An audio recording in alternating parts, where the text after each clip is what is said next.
About to go live, guys. Seriously. Okay. All right, we'll continue this. Let's see. Hold on. Down. Watch live now. Weavingspiders. You gotta make sure it's not private. It showed up here. Hit that intro music.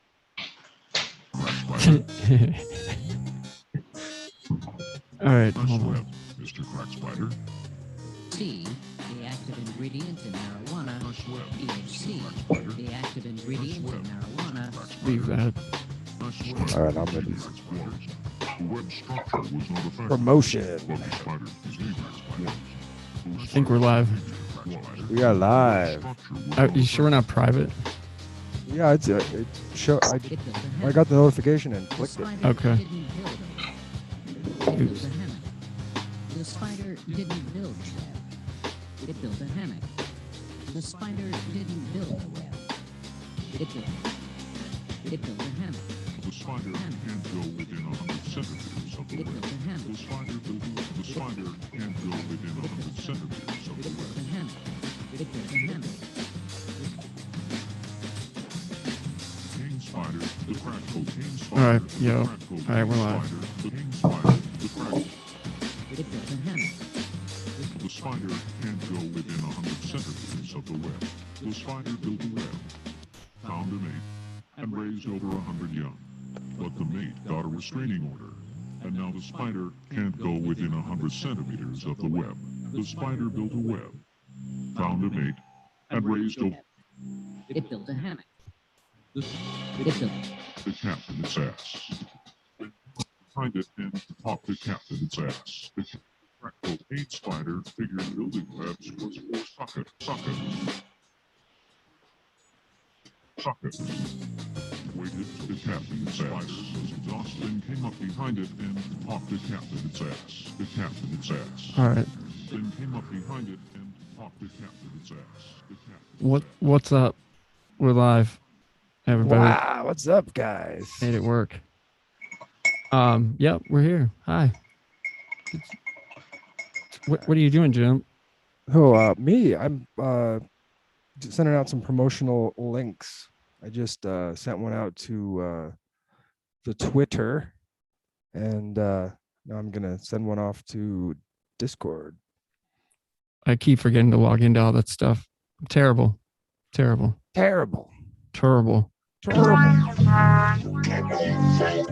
Right?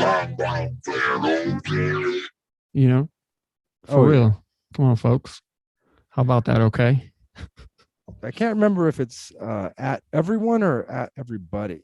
I think it's at everyone. Wait, are we at everyone for what? Or at Oh, in everybody? Discord it announces it to everyone, and I've gotten it. I get it right or wrong, and I can't remember which one I use. I sometimes I just put both at everyone and at everybody. It's like saying at, each individual person. like that. Gives them a notification. I like that. One in that So- particular Discord. I mean, So, yeah, we don't know what's up with Greg or Snake. They should maybe be around in a second. oh, Greg said he was going to be probably in after 9, so another half an hour. All right. Snake he was planning on coming in, but he's also got like a family reunion going on at his house, so he might be busy. So But he's I got think he's got like a full house then. he's got a people. full house, and they brought their guns too, so they're out shooting. Oh, Yeah, he shit. posted videos of it on YouTube. Him and his family shooting a bunch of guns, and he's got a big house that he moved into, and it's really nice. He's been hitting me up I need to come back down there and hang out with him, 'cause the Ozarks are beautiful, man. Yeah, no doubt, dude. That would be such a blast. I heard he's invited all of us. We're still trying to figure out where we're gonna have. We're all gonna meet up. Probably. Well, we were trying to figure out where the best place to be would be to meet up. Well, 'Cause where he lives. that's what I'm thinking. But Jim and Greg can ride together. Yeah, I've got a There's long plenty of drive. room in that 'Cause- house. Because if you just think about it, Jim, I mean, since you're right there in Walla Walla, you just go straight down, right? just straight south and hit it, do we run smack into Greg's house? If you did, I think you would. If I go to Due south, like where he lives down in the Reno. What are they Give called? us dox him. Give his address. Sierra Nevadas. I think Yeah. it's probably about a 11 or 12-hour drive from here. Holy shit! So I wonder how long of a drive it would be from you to me here. To you, I think it's 30 hours, right? It's like 24. It's like 24 to 30. I think it's a day and 31. 14 hours over. I made it to Portland and I made it to Portland in like 30. No, I was gonna say it was like 36, fast. 35 hours or something like that. 35 hours. Well, if you we stopped at 4 hours from that, I guess, and that's to my house. 31 hours. Sounds about right. That's ridiculous. And plus, That's it's really hard far. for me to get out of town with all these animals. I've got goats and chickens. Yeah, you're not going to be able to. Are you going to be able to? I mean, I don't know. Are you? I've got some friends that I've been some local friends that I've have been helping me with stuff. So I think I'll probably be able to find a caretaker, hopefully. So as long as I get my chores done, I've got to build a fence before I go. Like real Pitter bad. patter, let's get at her. Tomorrow, probably. I'm gonna start. So do you watch Letterkenny? Do you watch Letterkenny? That show's amazing. What is Letterkenny? It's on Hulu. It's a Canadian show. You love it. You'll absolutely love it. You're gonna flip out. I'll give you my Hulu password. I used to watch a lot of Hulu. It's really good. Jonathan, have you heard it? Seen it? No, but I'd like to recommend something to watch if you can find it's free on YouTube. Shoot. It's called The Endurance, and it's about pre-World War One, a bunch of dudes voyage. I don't want to give away too much, but it's a mode of survival, and they managed to survive. I think it was like a year or 2 years out in the Antarctic. I forget what region it was, but everyone made it back.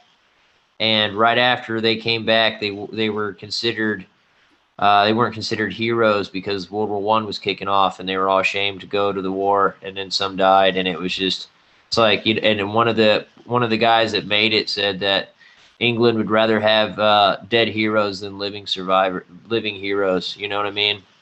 Yeah. Figures. Jagoffs. Yeah.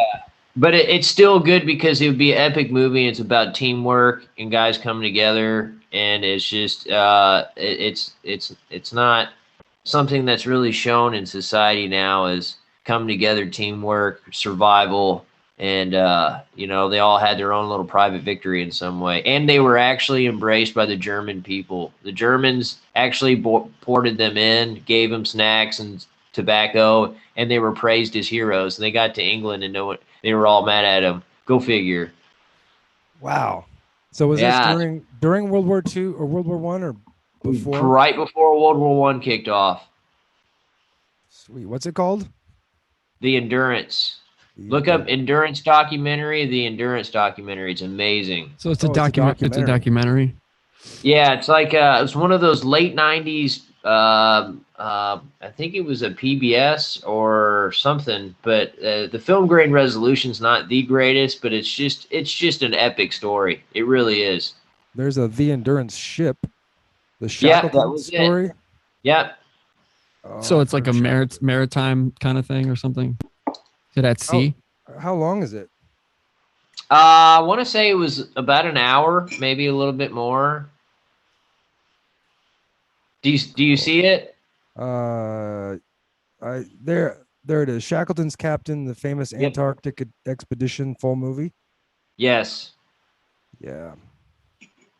Excellent. That's it. Yeah. Maybe we'll put a link in the thing. It'll change you as a human being after watching that. If you use retrospective and actually look in the mirror, you know. Awesome. 100%. What But besides what happened this week, so this is like one of the first weeks in a while that I literally tuned everything out, start like completely. Ditto. Yeah, And me three. I honestly don't have any clue of what is like what's popped off, but I feel How like something about might have progress popped in off. your life? What have you done this week that's gotten you closer just to your happiness in life? Not much. I can be totally honest. I didn't do as much as I could have, but hey, it is what it is. I got to I had a rough week start myself, starting a new job. It's good though. Everything's good. So Is the new job something you've done before, or is it something new? it's at a head shop. It's pretty awesome actually. It's just really random and like You're doing a job that's service to others, man. You know big what time. I mean? But Yes, yeah, that's rewarding. Yeah, and it's something that you're interested in. I think. I mean, let's be realistic. It's like a dream, but it's like okay, it was kind of like you have to be grandfathered in. It seems to get for gigs like this, right? It seems like someone's got to die. You got to be a regular. Who wants to be that regular? You know what I'm saying? Like it's kind of one of those situations where it's a weird like I'm lucky. You know what I mean? I feel like right at this just weird juncture, I'm lucky just to have something. So It's knowledge to obtain to where if you ever do something and you have employees, you know how it flows. right, and it's it's not total managerial, but yes, definitely. There's a lot of things that fall into my responsibility box. So that's good, which I need. I like that, key holding and all that shit. So, because I find that it's super true. You know the old adage that if you want to get something done, ask a busy person.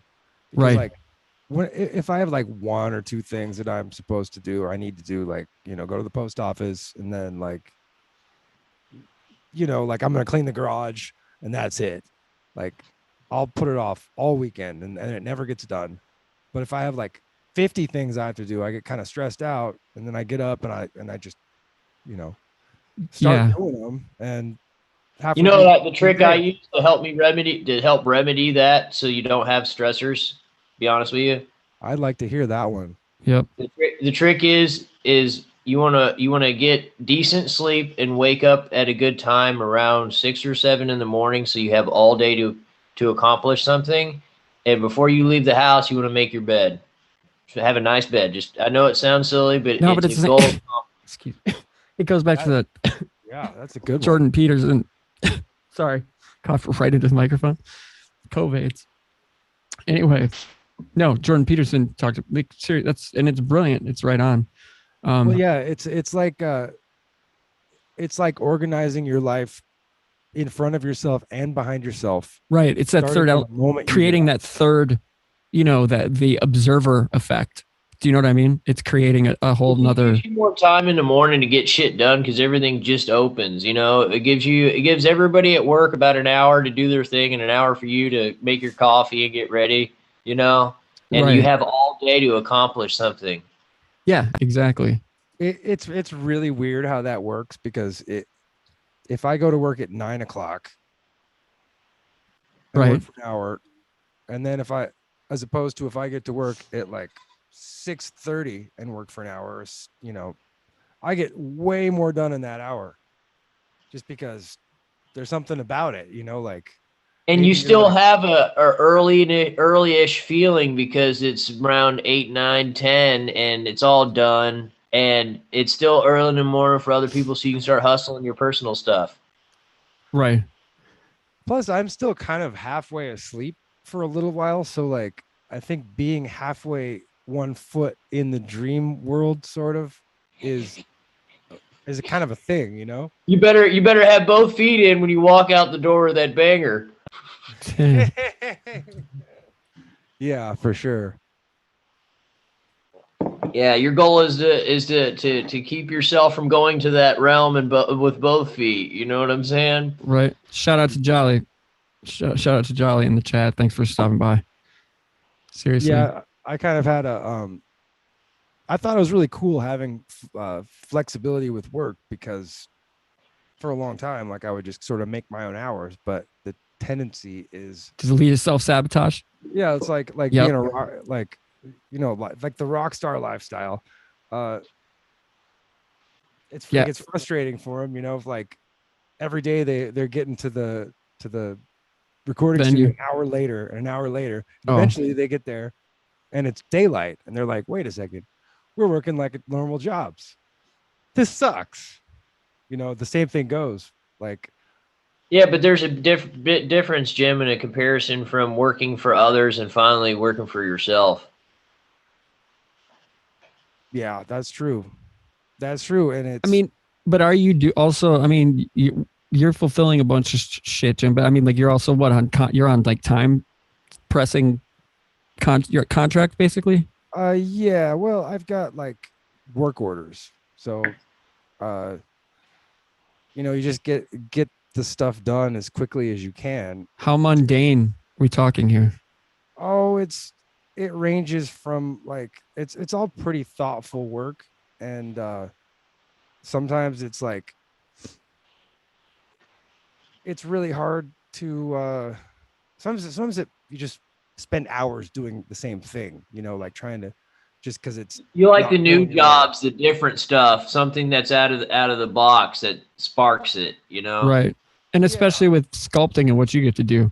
I mean, really, that's like, and you get to express yourself in different ways off each project. I'm assuming each little thing, it's got to be I know I can't put it into words, but I know you know exactly what I'm talking about. And it's Well, there's a lot of like thinking and engineering and Right. stuff involved, and like you have to think about what everybody that touches it after you, because I'm like making molds of art, so I have yeah, to think of shape, like think about how to just like how to do it. I guess it's mind-boggling, and I've made so many mistakes throughout and had to redo stuff, and I've learned so much. But like So I guess failure still is a success at the end of the day, isn't it? it's just like I took a lot of art classes in college, and Yeah, but the premise At of Evergreen failure, State. At failure Evergreen State. is something healthy to learn. oh yeah, I agree. It is. It sucks, but success really means nothing without understanding failure. Like anybody who's ever won the lottery and has never had a bunch of money and they get it, end up blowing through it. Or like people that shoot up, and they get like Right. awesome job right off the bat and just, make tons of money like on Wall Street, and they blow all their money partying and all that stuff. But if you work every day, you try to make tons of money and fail, then you value it a lot more. Without Absolutely. failure, there's no contrast to really appreciate stuff. If those lottery winners would have had won a second time, I bet you their planning would have been different. Oh yeah, for sure. Just from that experience. Yeah. Check it. I got the propane heater hooked up. It was on sale at Rural King, $170.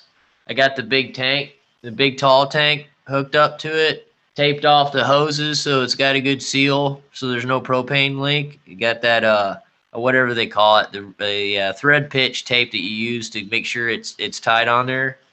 And man, I tell you what, during this craze, propane was always easy to find during this That's true. shortage. That it is true. Propane has not been in short supply. And Which, you can store it forever and it never Yeah. goes bad. Man, they still remember working at factories. They had propane forklifts. Those were cool as shit, man. Yep. My dad used to have a van that he converted to propane. It was pretty awesome. Wait, to burn propane fuel? Yeah, you can get a kit to Cooper, for relatively cheaply for come older in here. vehicles. Hot. What? Sorry. You can convert many vehicles, especially older ones, to propane very easily. It's like a $1,000, $1,500 kit where they put a new carburetor on. How much more dangerous do you think that is? Not much. Same. Like it's not as volatile. Wait. If you throw a propane tank into a fire, it won't explode. They have like pressure valves on them, so whenever they get hot, they just like They just would spray the. Yeah, they make them safe for dummy humans handling them and being complacent. Yeah. Yeah, and It it's makes probably total. more. I mean, it does make total sense. And mine is next to my bed for my Right. for my fucking dab rig. It's Just make literally. I'm sure like, it's off, that's you know, and of it's course tight. the valve is tight, and I don't take it off though. Who takes that thing off and then puts it back on? That's more dangerous, I feel like, than anything. It's like, dude, no, just make sure that seal, the valve is totally shut. That's it. Leave it alone. Do not take it off. Do you know what I'm take saying? It off. You can take Dude, it off. I don't. and drop it. I It feel won't like that's leak. I mean, more it leaks for dangerous. a second, but I feel like that's more dangerous. That's me playing with worse for a little fire. one, yeah, I Then use them at work all what the do you time. think, Jonathan? What's your take? What's the final verdict on that? What would you think it is? Well, I think it's more. the whole intent is because it's a form of self-sufficiency and non-dependence on the grid, meaning even if you're not using your central AC heat unit, you're saving a shit ton of money when it's really Right. cold. Because I know this January, February, everybody in America got, it seemed, almost double charged for their electricity. So this is a good way to remedy that and not depend on the grid if the lights go out. I don't know how long, but it's still something, you know? Yeah, I agree. Yeah, got this little- I contacted the local TVA for the electric department, and so I've unplugged everything in the house using kerosene lamps at night and candles, which it kind of gives you that voyage like you're in a freaking battleship back in the late 1700s or something. Yeah. And my electric usage has dropped dramatically, man. That's So, awesome. yeah, I think a lot of men struggling who's trying to work and dollar for dollar is try to you want to develop a form of minimalism, So Right. Where so wait. You're powering. You're not. Do you have a smart meter by where you're at, Jonathan, or no? yes. All right. Did you know that there's a way to make it analog? They put a new one in, and the new one doesn't have the metallic thing that spins. It's got a digital numerical facing to it now. You can still really. Well, I know there's still a way to make that analog, isn't there? You can ask them to swap. They will do it. They will literally. You can do it yourself. What's the difference? They're not as a ton of EMF, and then they don't know like who if you're that private. You can shut it off from the street. Yeah. So I could have them install that. If I don't know if they still do it, but you can ask them and make kind of a stink, and they will. They'll come out. Yeah. They can. I mean, they still have those. It just means that they have to send a meter reader out instead of they can't read it from the street. They can't shut it off from the street. Honestly, when they swapped it to the digital interface one, my electric bill's been more. Interesting. Yeah. Do you have natural gas out there? Yeah. Especially during the winter. But this winter, when everybody's using the electricity, you're getting charged for it. And the thing I hate about it is that they can just fabricate some hypothetical number and give some lame excuse. And dude, close to a $300 electric bill for 1,000 square foot house for a person who lives by themselves was heating with a kerosene, and there's no way that should have been $300. My neighbors was about the same too, so I was like, all right, well, they're just doing that to this whole neighborhood, it's criminal. Well, and then the same there's also you still there? Yeah, I was talking too much. No, it's all good. Okay. I was just saying, you were cutting out and I couldn't hear you there for a minute, and then your face froze and looked like whatever. What the hell was I going to say? So do you what would you say your bill is? I was going to say normally with the bill when it's that high in the winter or whatever, or just off or that high, they usually have it set up to like a payment plan, at least where I'm at here, where it'll be the same year round. Do you know what I mean? And you just pay the same amount, every single month. They work with us like that here, which is actually kind of smart, but it's also a pain in the ass. But I mean, it's also electric department's different though. Y'all's network with how they treat your customers is probably different than the different regions. Exactly. So, are you in the east? You're on the East Coast, right? Yeah, we're using a water system, the TVA, Tennessee Valley Authority, since I'm on the Tennessee border. Oh, so where? I don't mean to out your location. Weird. I'm I just don't curious. care. It don't bother me none. Where are you by? I don't even know. I'm north of Nashville, and I'm south of Bowling Green. So I'm an hour drive to Nashville, and I'm a 30-minute drive to Bowling Green, South Central. Man, as soon as All Them Witches comes back, you need to go see them live, dude. All Them Witches? Where? They're from Nashville. Are you serious? Yeah, man. Yeah, yeah, you got to go see them as soon as they tour can happen again. The fuck? I can't. I got to see them. They're too good.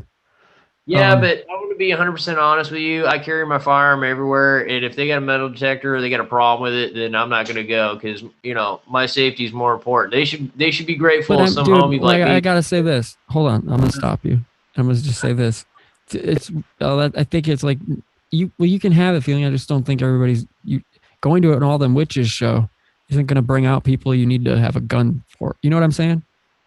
No, I don't go to a place thinking that the group is going to be nice. I think about everybody else outside of that group too. I gotta be cautious of everyone. Yeah, I understand, but I guess it makes sense. I mean, that's just your mindset. You know what I mean? We don't share the same, but it's fine. Doesn't matter, right? It takes great responsibility and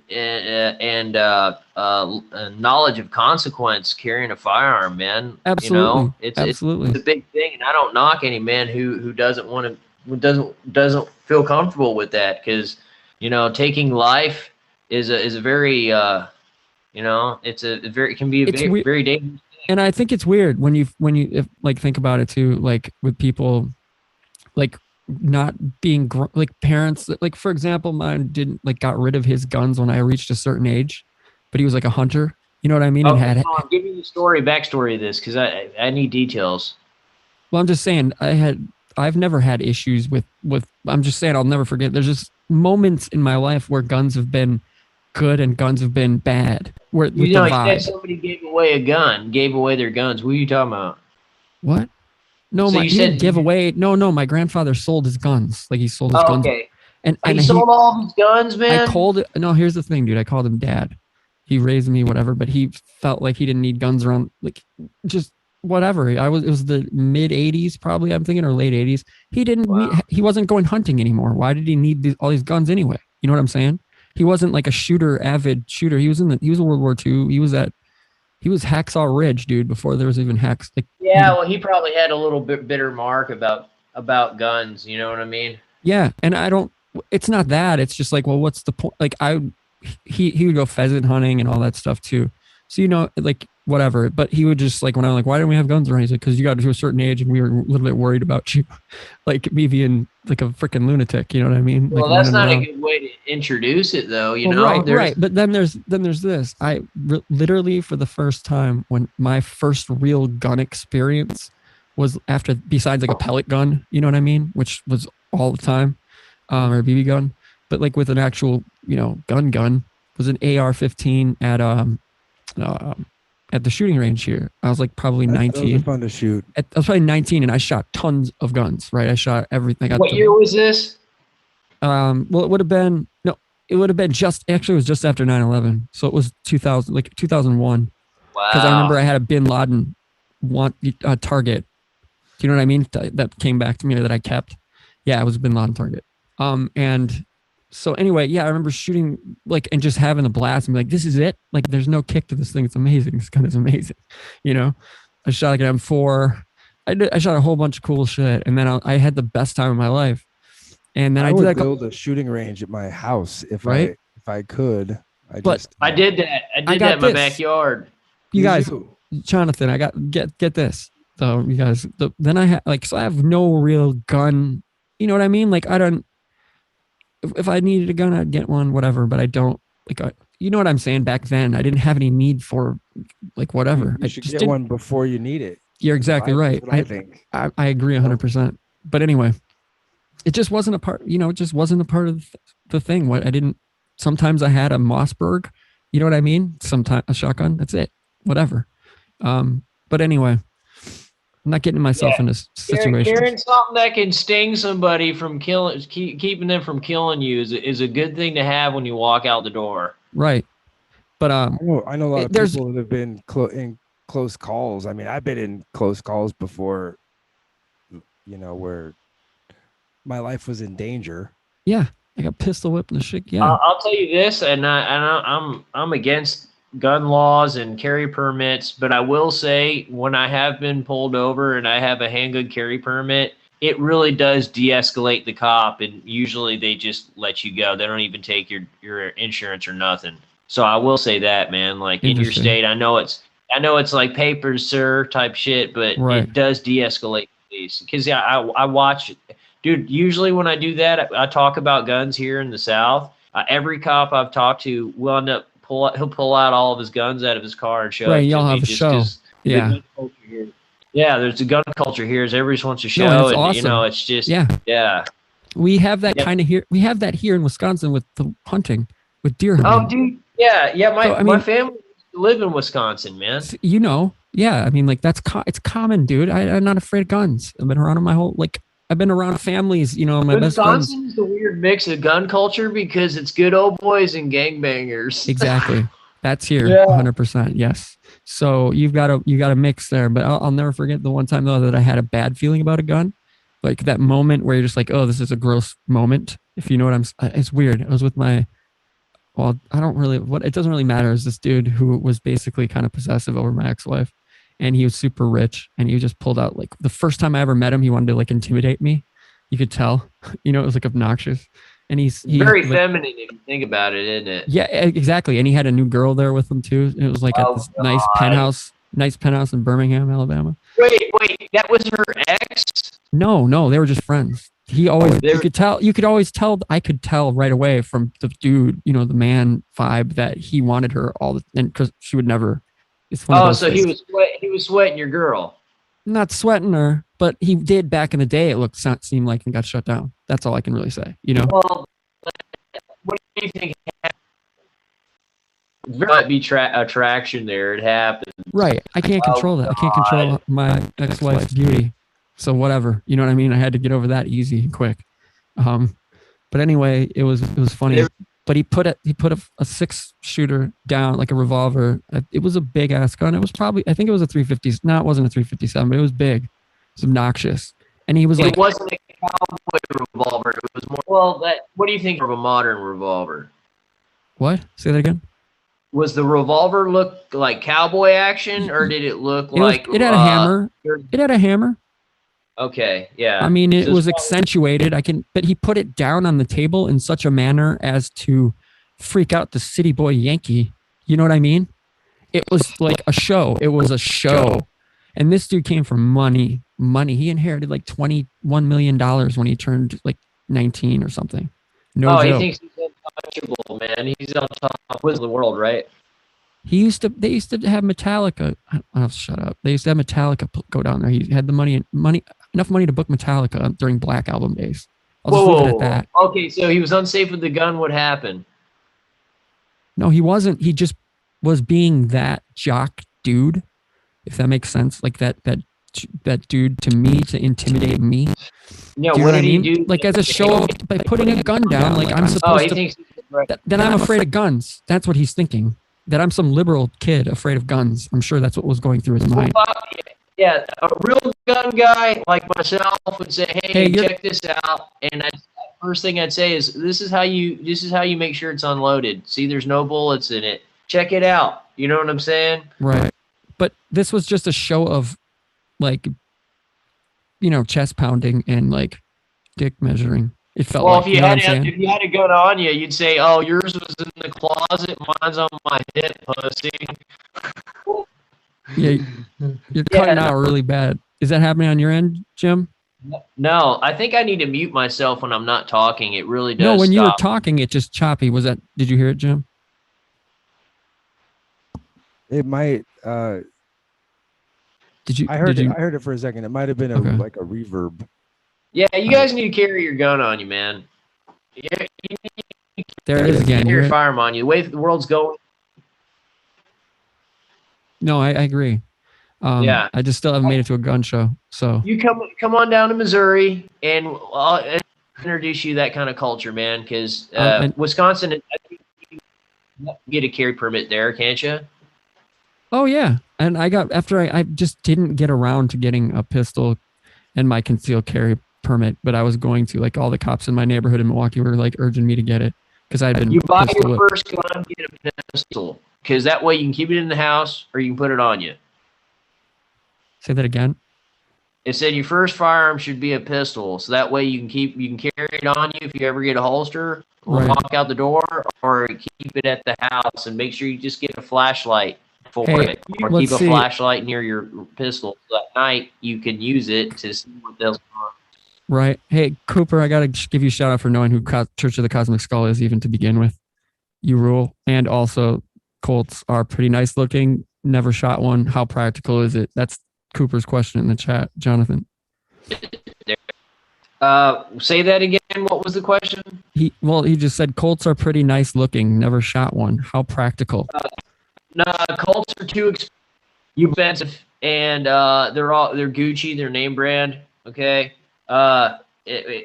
Colts are collectors, and some of them you can run, but Colt went out of business and then tried to revamp the Anaconda, and it's not the same type of weapon that was handcrafted in America back in the 80s. You know, that those generation of Colts are over. So my best bet, if you guys are going to get a pistol, I know ammunition's hard to find, but if 9mm comes back, or you can find ammunition in 9mm, just go ahead and get you a Glock. That you can't go wrong. They're not too expensive. You can get a used one. Just get a 9mm Glock.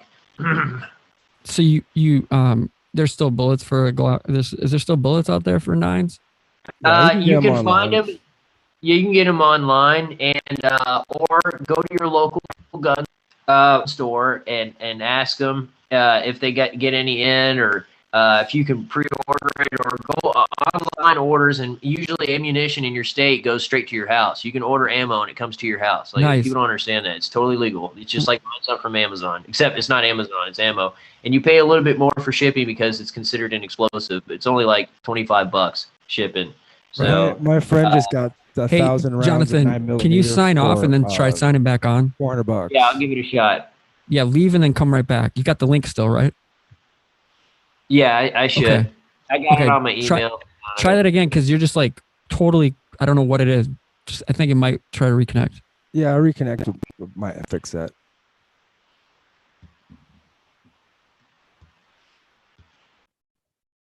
See if that works. Wait, we sound crisp, don't we? Yeah, that sounds good. I actually have a Colt 22. It's like it's a little like composite AR-15 clone, but it's a Colt and it's 22 caliber. It's pretty slick. It's got like 25 round clips, and it's like, semi-automatic, so it's fun to shoot. Dude, And, yeah, I'm not gonna. 22 ammo is cheap. I mean, So there's still 22 ammo out there then right now? Is that what's yeah, there's usually some around. okay? Behind you, it's right there. There's some, yeah, everywhere. I've got a couple. Every time I go into the Hope that works.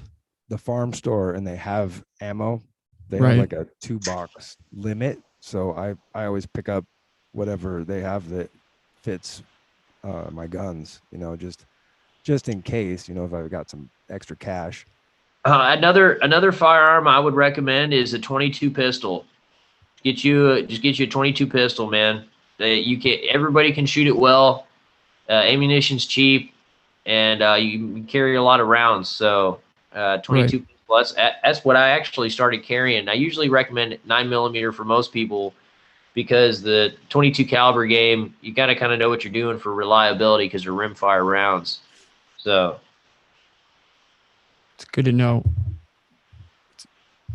But They're fun to shoot though, for just plinking stuff. 22. oh, that's how- a beginner gun. That's what I recommend. Anybody who's new to shooting, shoot a 22. right. Yes, I agree. So we're And talking. 22 is fun. Go ahead. I'm sorry. I got a delay, No, I was man. just gonna say Cooper in the chat mentioned Church of the Cosmic Skull of all the bands. That's one of my favorite bands, and they're super sweet. Brother Bill's Hey, where's awesome. King Gizzard Lizard from? I think they're from Australia. They're either. I know Cooper probably knows it's either Australia or England. They're crazy. They put out dude. They're awesome. Really good live. They're like a machine, dude. You know, they're like Voltron. They straight up form and just like roll over you with me. Like I've never seen or heard anything like it. Have you ever seen them live? I've never seen them in person live, but I've seen their live shows. Never been to a concert ever in my Oh life. my god, dude! Shit, man. Hey, I'm I was going sorry. to show you guys this gun that I inherited. We need to change that immediately, as soon as we Yeah, I can. need to. I went to Maynard's winery in Arizona, though. Shit, how was that? Good at first, and then it ended with a bad experience. What are you going to tell the experience? How are you going to just leave that set up? Are you wanting to know it? Like, you Well, want you to don't know just say that and then just leave it hanging. Okay, so I took a road trip from where I lived to Arizona to do a desert brutality. It was a rifle and pistol competition where you have to do strenuous activities and run and lift weights and jump over trucks, and it's a timed event, and it was a competition, and I went there and did the competition, and on my way back I visited Arizona and ran into a friend who lived in California. He drove down there to hang out with me, and hung out with one of my friends I was in the military with that was down there, and just took a trip out to Arizona and went to his winery because I loved Tool and A Perfect Circle and Pussifer, and I was in my little 3-cylinder car, and I went to the little square it was at, the town, and it was really cool. And there was a lady that worked there, and me and her were hitting it off, and she was a real friendly. She was cute, but I knew it was just a road trip, and I'm just passing through. You know what I mean? And then I brought feathers with me, man. I had hawk feathers, and my nickname's Chicken Hawk. And I don't know. I just every time I'm always thinking of something righteous or dope outside, a hawk will fly by. So I put hawk feathers all through his store, his 2 stores. There was like a barber shop or something, and then next to it was the coffee shop slash bread and everything. And I was wearing my Veterans for Peace hoodie at that time, and I was carrying my Glock on me because I'm in Arizona. You know, I'm from Kentucky. I got my Kentucky carry permit, and it's acknowledged here, so whatever. You know, I don't care. And I didn't even pay attention. And inside the store, it was going really good. I was talking to the lady. She was telling me about how working with Maynard and about a book she read, and it was about a Jaguars. Some guy plucked a fucking whisker from a jaguar, and I just thought that was the coolest fucking thing. And her employee or some other chick came in there, and she was overweight and heavy, and I think she probably got a little bit jealous. Oh, Johnny was talking to the skinny one that took a bath. And when I left and came back, the whole environment changed in the restaurant because I wanted to check out the square. I said, hey, I'll come back. I'm probably going to get some bread before I leave. And when I came back, the vibe was really weird. And You think those two like, girls probably had it out? They had a big ass fight while you were oh, gone. it was just fucking weird, man. You know I didn't know what was going on. And then somehow something got up. Someone said, are you carrying your gun on you? I said, yeah. And she goes, we got a sign out there that says no guns allowed in here. And I just thought to myself, Maynard, did you put a no fucking carry sign on your front door? Seriously? You know, and it was just like at that point I was like, well, fuck it then. I'll just leave. And then I was just thinking to myself, damn, what a horrible experience that was. And the crazy thing is that I ran into another Iraq veteran that was there, and me and him hit it off and BS'd for probably an hour, just reminiscing about the war and about being honest with ourselves, what we need to do to get better. And he had a girlfriend with him, and like we just had her totally cut her off the whole time because me and him were just reminiscing about work and life. And I was just crazy. I was wearing a Veteran for Peace hoodie, and I ran into a veteran at Maynard's place, and here two brothers came together, and out of all days, out of all places, and then I'm not welcomed when I come back because I have a gun on me, and it was just weird because a part of me was thinking, oh, it'd be cool to run into Maynard, but at the same time, man, I get it. There's some weirdo fans out there and shit, but I journeyed really far, and I gave that band has got tons of freaking weirdo. Yeah, people. man, and I didn't. It just veterans enough have a weird sense of paranoia where they always just assume to be looked at like they're fucking weirdos, anyways. Right. So I just left. I gotta ask, how tough is that to break? How tough is that to break that like mentality? Like that you don't need to like be paranoid. You don't need to you know what I'm saying? You know what I mean? Like it just takes time, I'm assuming, because I remember the only time I can even consider is when I was like even put myself in a place where I had like legit PTSD was from like not being able to identify the dudes that like jumped me, like and like pistol whipped me and beat the shit, like, you know what I mean, almost killed me type thing. Yeah, that's a traumatic experience. Yeah, and I couldn't it lasted maybe like a year and a half where I couldn't walk the street and see somebody of that ethnic persuasion, as well as it was just weird and it felt gross. You know what I'm going to tell you?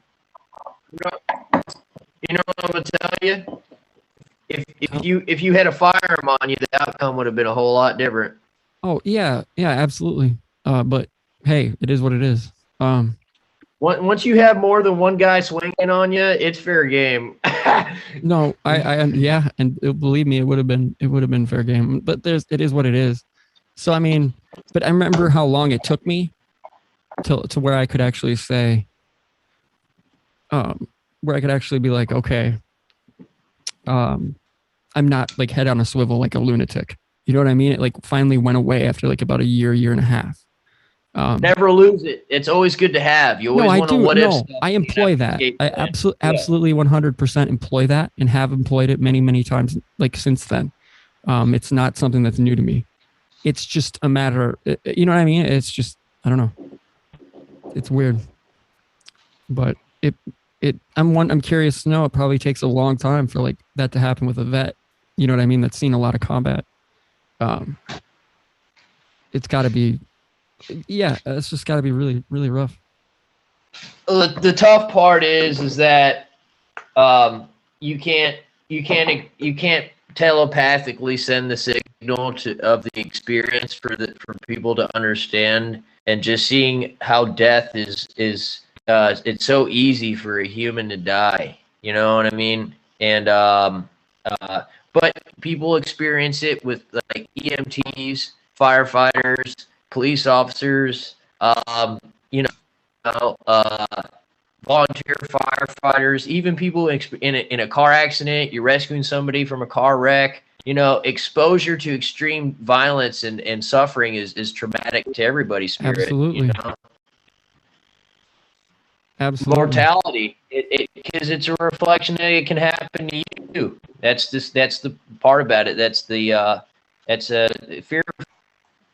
because you know deep down that hell, that could have been me. For sure. Weed doesn't help sometimes, but the way I get over it is I've been trying out scream therapy or yelling therapy lately. It's an incredible release if you can get away with screaming someplace. Dude, yeah, I miss being in that band. Like that was released. Like I can't even tell you. That was weird. It was good. What's that? That band, that first, whatever, the cast ahead or whatever, where I got the recordings back. Hey guys, I'll be right back. It's all screaming. All right. Yeah, I got those masters back, so it's fun to hear them again. But I was screaming, like I'm screaming like black metal, like a absolute all-out velociraptor jerk. It is pretty. I mean, like, if you ever been like had just that. I was straight edge at that time too. I didn't need anything. I didn't. That yeah. Like sometimes you just, it's either it's like I don't know, some people take everything in and have a high tolerance, but then they end up blowing their top. Like I'm kind of like that. Like I'm laid back and don't let things get to me, like for the most part. But then once you get full, you're full, and like some little thing can set you off, and you're like not expecting it. Like scream therapy totally works. I've employed that before. Or like, you know, Fist like in the sparring, wall. Fist in the sparring wall. therapy. Fist in the wall, Therapy. yeah. Or like I used to go out and like break like 6 or Car 12 windshields, bottles on the dude. Just ground. car Like windshields all day long. empty Well, beer what bottles on happened was fucking is I was hardware. doing research on that, and it pointed two things together because I remember watching a documentary about a World War One veteran who talked about he was from Ireland, but he was sided with the British, and he was going over the trench, and he said all the guys would scream to let it out to get it out of them. That's why they'd all when they charged they would all scream and yell. And I thought, well, all warriors did that really back in the Exactly. day, and I think That's it a was war a cry. relief. Yeah, Hormone. and Hormones. actually it helps deepen your voice. It helps you get more lung capacity in your lungs. It helps you practice having breathing because we're all breathing from the top of our chest. We're not really getting it deep and low, and you need that, especially So I when you're a bet you guys. vocalist. I bet you wanted to. I'll play just part of it. This is what this was. Everything is sound anyway. We're all a frequency of sound. So screaming is just the upper or lower end of what our being. Well, remember the Is beginning what we say. of God was the voice, right? Or the Yes. sound. Yeah. Yeah, the exactly. vibration. The Yep. logos, the truth, the word, whatever. So That's why freedom of speech is so important, man. Is to speak the truth. Is because when you're shut up and silenced, you're not even getting anything out. And You having can't. it voiced angrily is healthy because it emphasizes on the importance. It's right. your number one protection is your voice before So anything else. this is just this is me screaming. This is fun. Only play a second of it.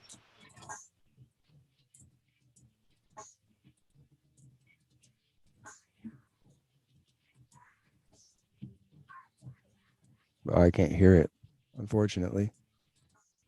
Can't hear it. No. Could you Kinda. hear it, Jonathan? It sounds whispery. Negative, Rafter man. Okay, so we don't have that. All right, then there's that. Good to know. Weird. Got to figure this thing out.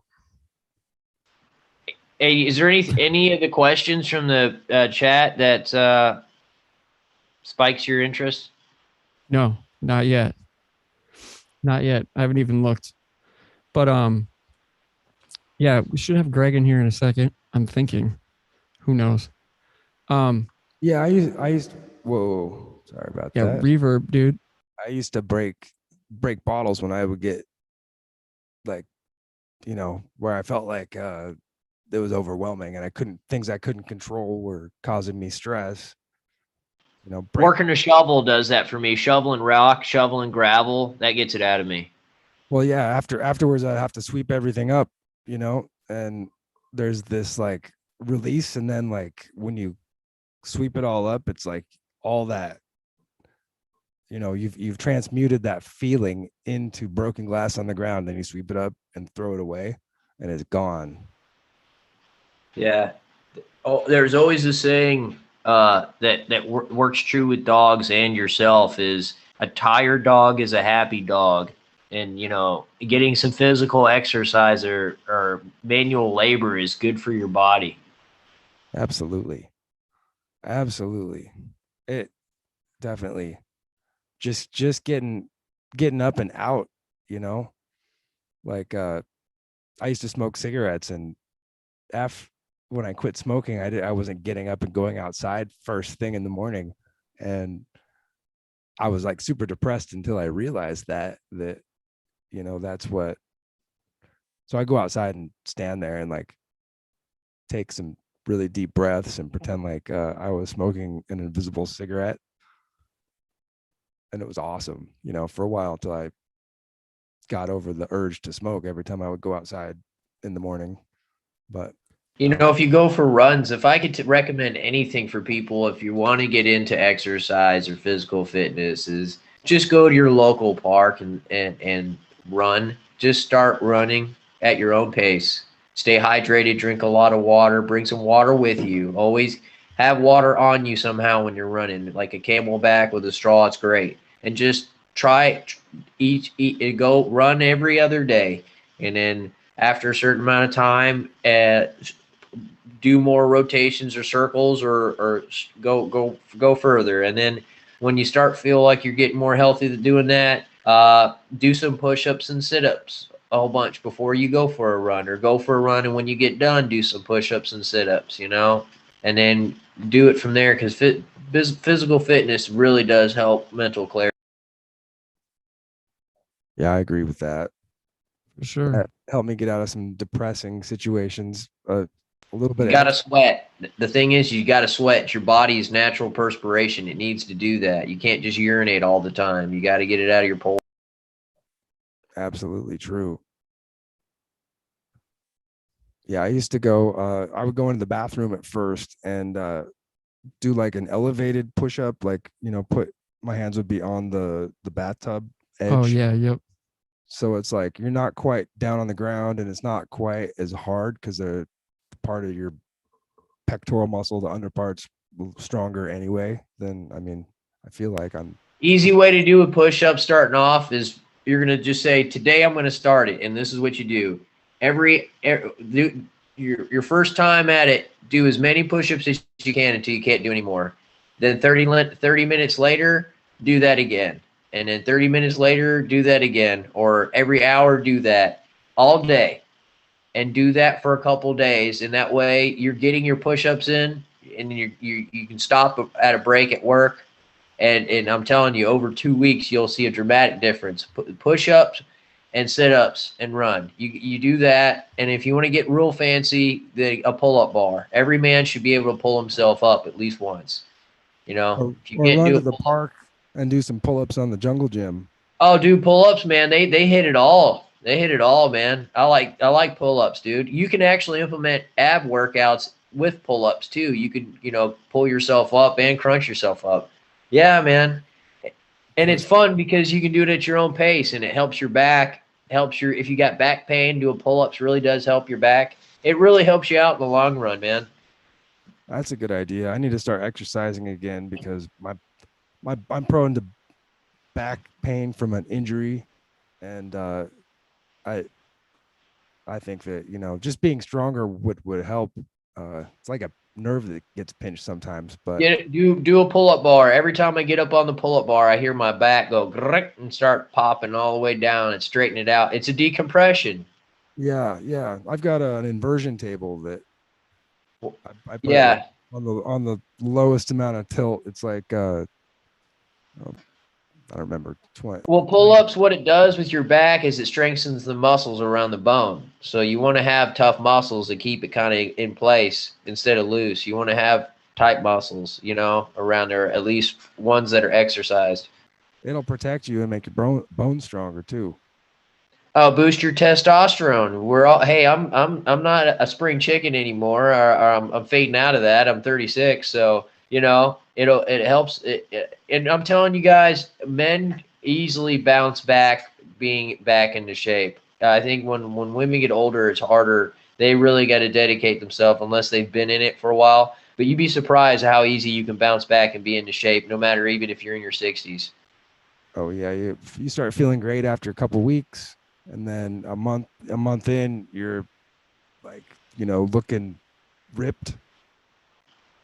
It's a confidence booster too. It gives you, you have nicer armor. You're more in tune. You got better. You can handle yourself if something dangerous or sketchy happens. It's just a benefit all around. Yeah, I agree. I used to when I was in college, I had a roommate in the dorms, and he was like a bodybuilder. So I went to the gym with him and got like super ripped. Like I couldn't even put my hand around my bicep was so huge, and tricep. Like I always skipped leg day and just got ripped. You know, we had like all these you know supplements. Like this one, you'd take it and they like outlawed it. Like 6 months after we started taking it, it was like a shake, but like take it and the hair would stand up on the back of your neck, and like you get all like sort of tingly, and like your testicles would like shrink up inside of you, and you'd feel like you want to like get in a fight or like run 1,000 miles. And we go like lift a whole bunch of weights, but it's just ridiculous. It's just for it doesn't help you with anything being that strong, except for you think You know what got me into shape? Because I done the steroid thing before when I was deployed my second time, and after doing this natural way, hemp protein powder, drink water all the time. Your water needs to be clear or close to clear. If you're peeing and it's really really dark, you're not drinking enough water. Muscles need water, and it remedies a lot of your freaking health problems. And hemp protein powder, and then rice and chicken. I mean, boom. It's really not hard. You know, stay away from the sweets if you're overweight.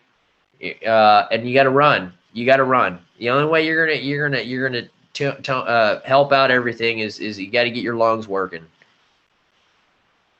yeah, cardio, 20 minutes cardio every day. And what's cardio's cool is you can find cool parks to go to. Make it a little journey. You know what I'm saying? And you accomplish something. Yeah. You give an hour of your time or 30 minutes for a run. You can say at that day, I accomplished something. And then you can, I prefer running in the morning because, when you get back, you can take a shower and then go to work or do whatever you got to do. And it just feels good to know that, you warmed up the engine before you got the day started. Yeah, it's the same thing with everything. The hardest thing is that first step. It's once you get up and get out the door. I had a friend that was a painter, and he said doesn't matter how I feel or what's going on. Like most days I don't want to get up and work, but every single day I go in and set up my paints. Like I made a deal with myself, and even if I don't paint anything, I'm gonna set them up. But every time you set it up, then you're gonna work, because you're like, well, it's set up, I might as well. Oh, it's so easy, I'll paint something for a second, and then by the once you get started, you're already there. Yeah, that you gotta. It's something that's accomplished for that day. Something was accomplished. It doesn't matter how big or small.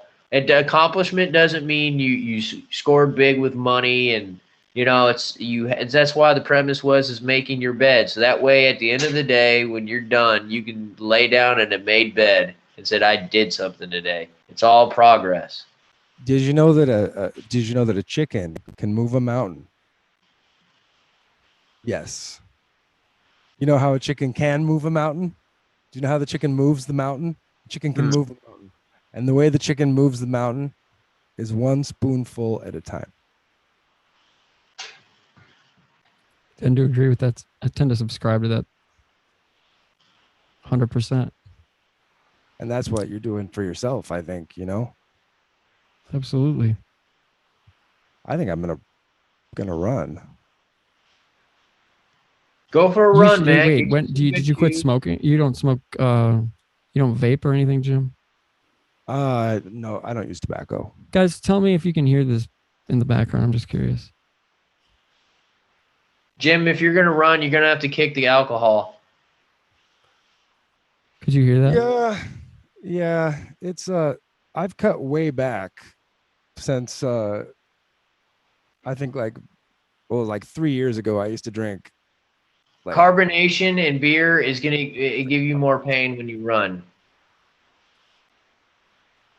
Yeah.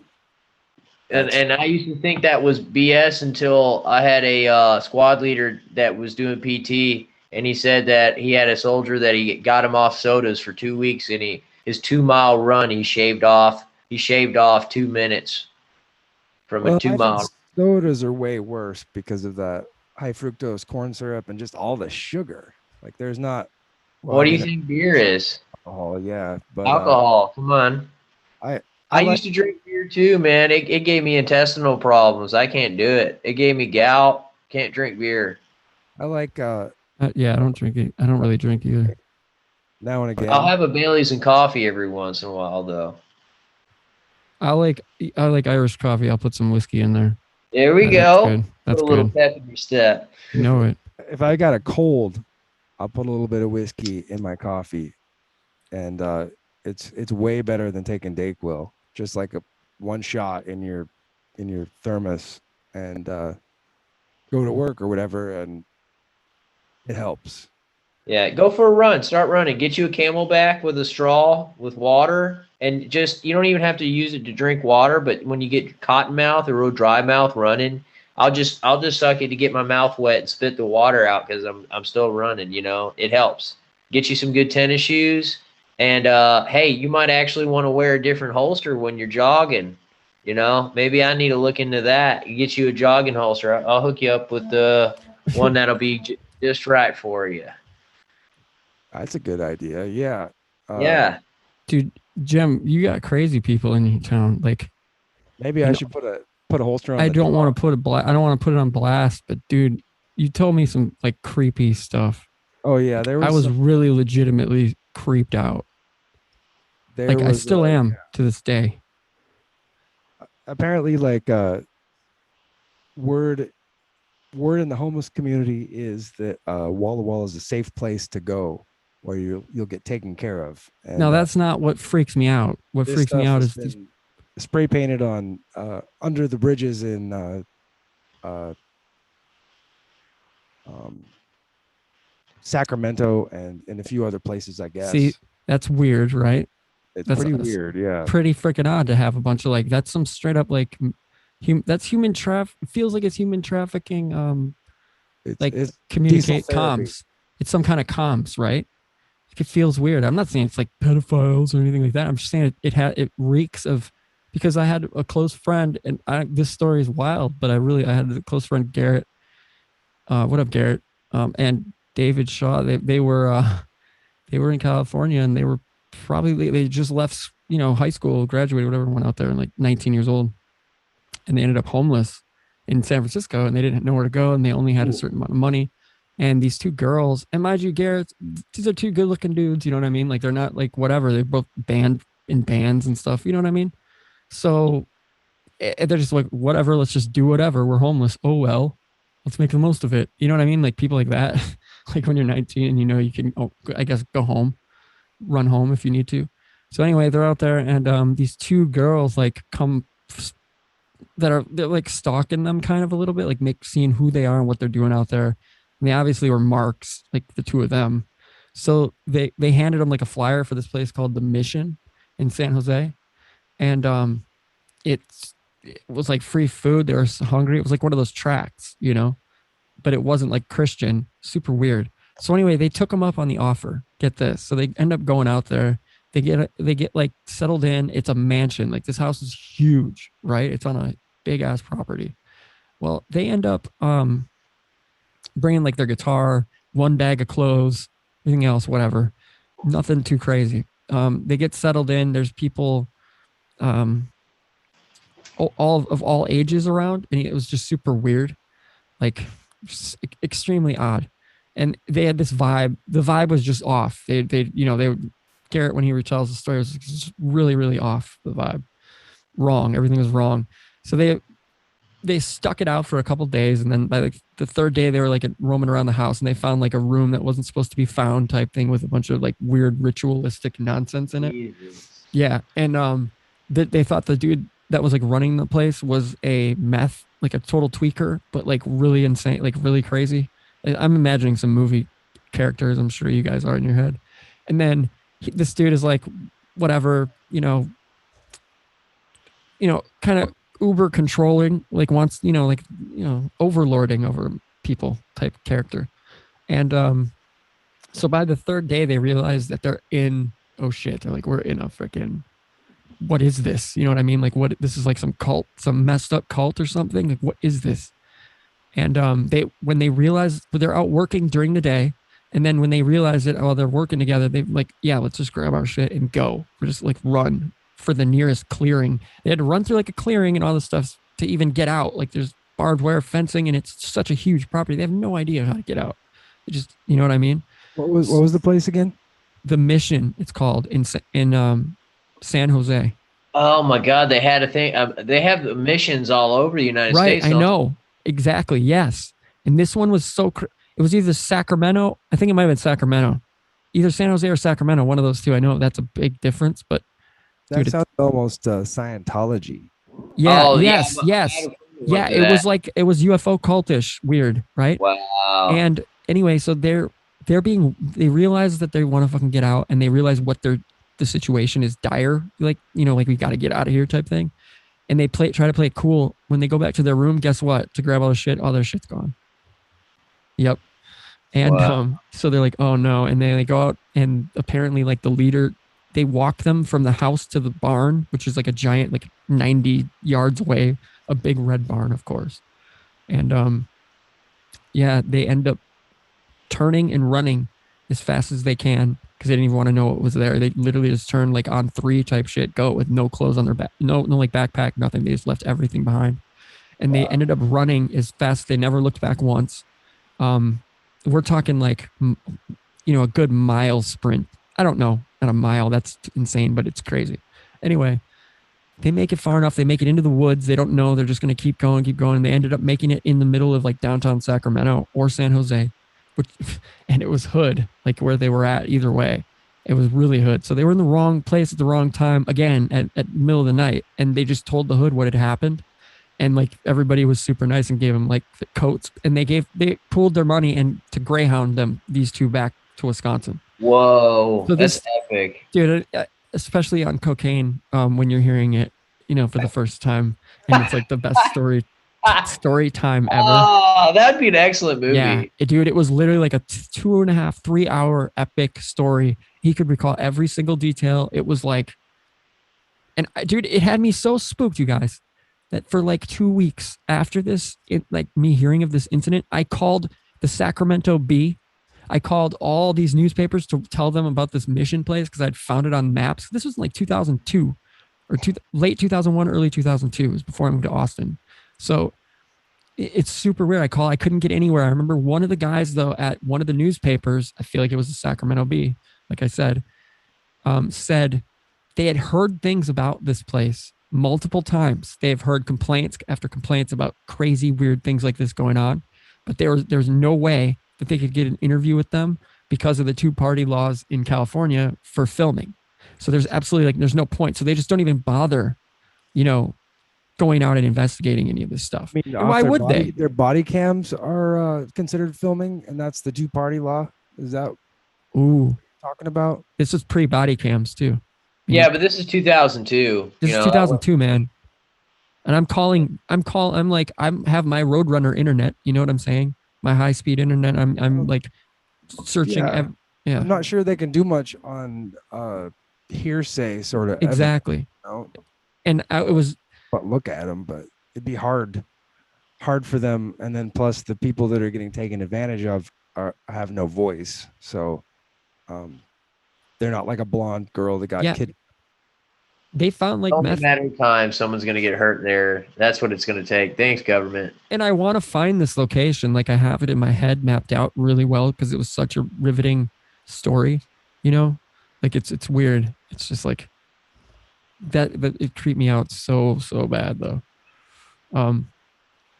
But I can't even imagine, like that sounds about right. Like them preying on, like they were marks, like clearly in hindsight, you know what I mean? Like we're total marks out there. These 2 girls like sent people out to pick, dejected Midwestern kids up and just like swoop them in and bring them in, like, and put them to work like all day long.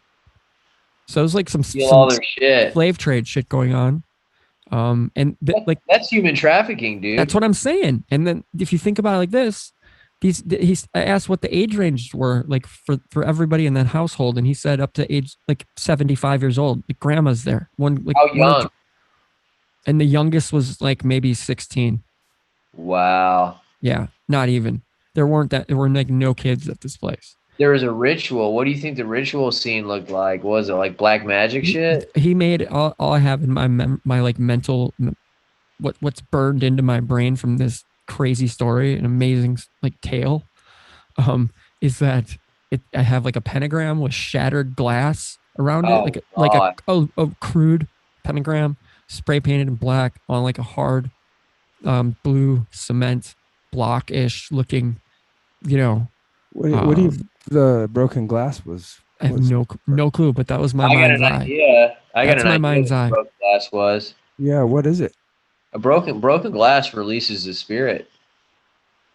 From the other side. Yeah. And then it breaks. You break the door, so you can't get it back. It Here we could be go. that, or it could be you Here we break the glass to release it, or to keep it from Or to coming. keep it in, or to keep Yeah. it from keep it from ingress or egress, or keep it like out. It's weird. Like you call it to the glass and then break it, and then it leaves the Oh, glass. so you could invoke it. Yeah, you could do the invocation. Invoke it, and you get it out of the glass. You get it to come through the glass as a portal. There you go. Maybe. And glasses are mirrors are trippy, anyways, because there's somebody that was a white witch told me once that some mirrors are dangerous to have in your house, and some are the safe ones. And Yeah, it's, what are the dangerous ones? I wonder if anybody in all the I chat now we're remember- talking. there's a difference where if you put your finger on it and you can see your finger, or you put your finger on it and you can't see your finger through it. That's what I remember. Huh. Wait, what? Say that Yeah. again? Like if you put your finger up on the mirror and you can see your fingertip Right. on the reflection, and then there's other ones where if you put your finger on it, you can't see your fingertip. Oh, I don't think I can see it on my little pocket on my iPad.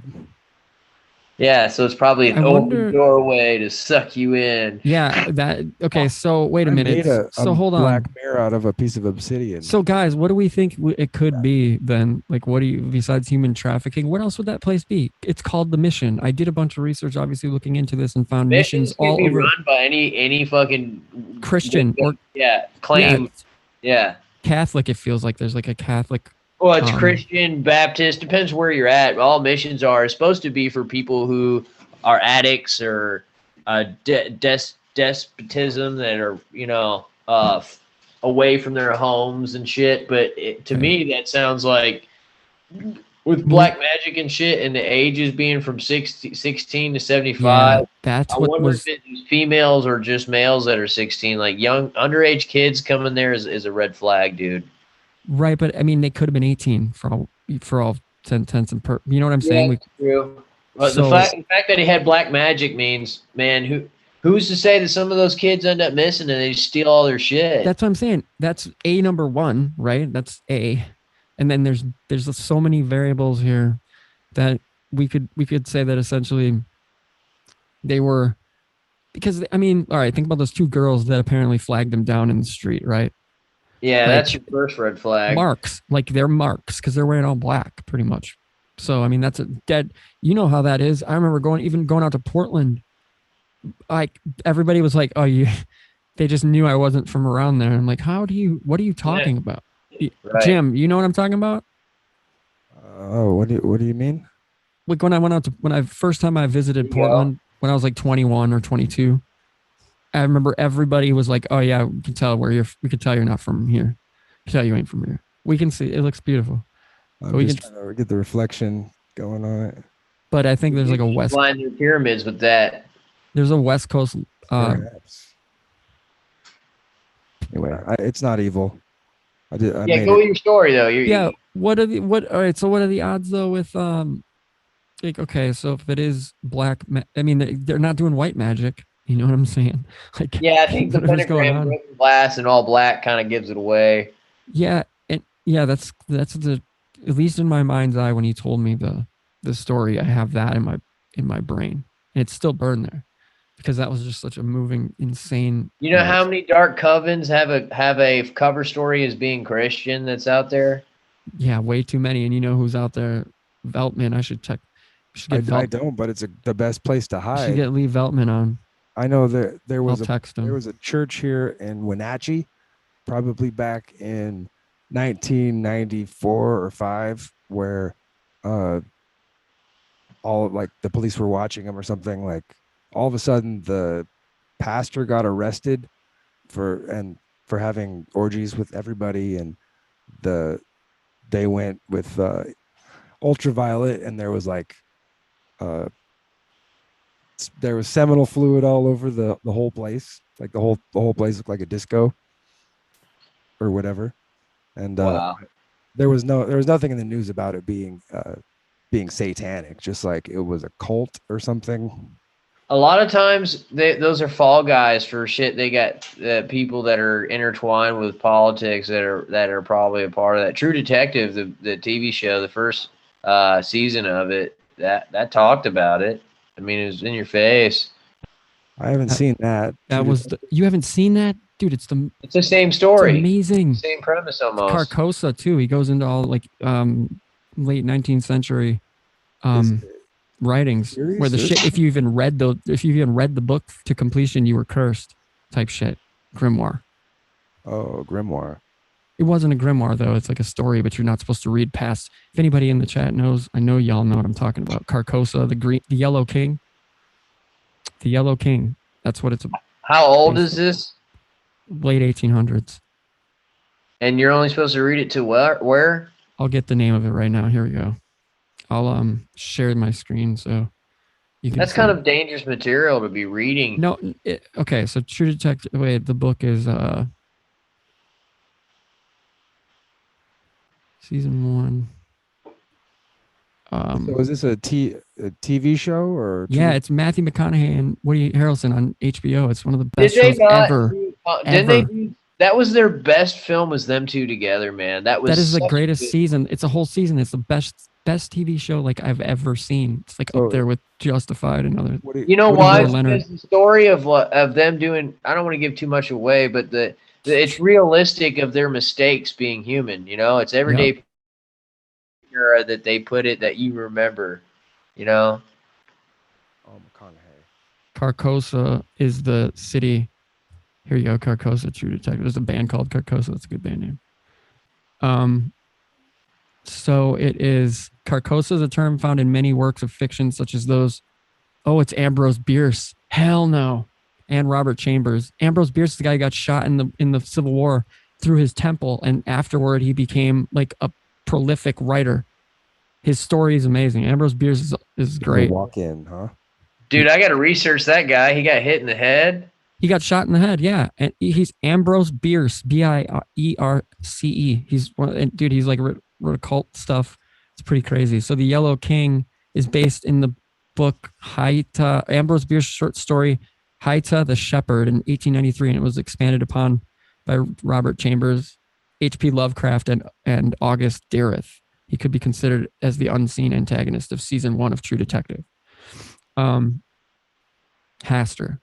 So basically, the term, so Carcosa is linked, it's often associated with H.P. Lovecraft, despite him not being its creator. Lovecraft's fictional universe and themes have been used with his permission by many other authors. It's known as the Cthulhu mythos.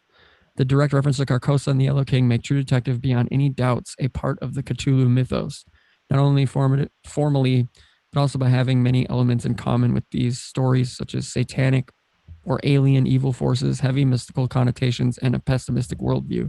Inbred mixed sea monster and human creatures, blah, blah, blah. So, yeah.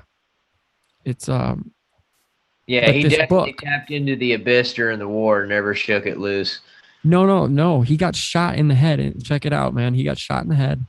And he like something rewired in his brain. You know what I mean? He had the thing in his back, lodged behind his ear till the day he died. But he somehow lived. It's crazy. It's amazing. His story is absolutely amazing. Do you think his spirit left his body and then some other genius? No.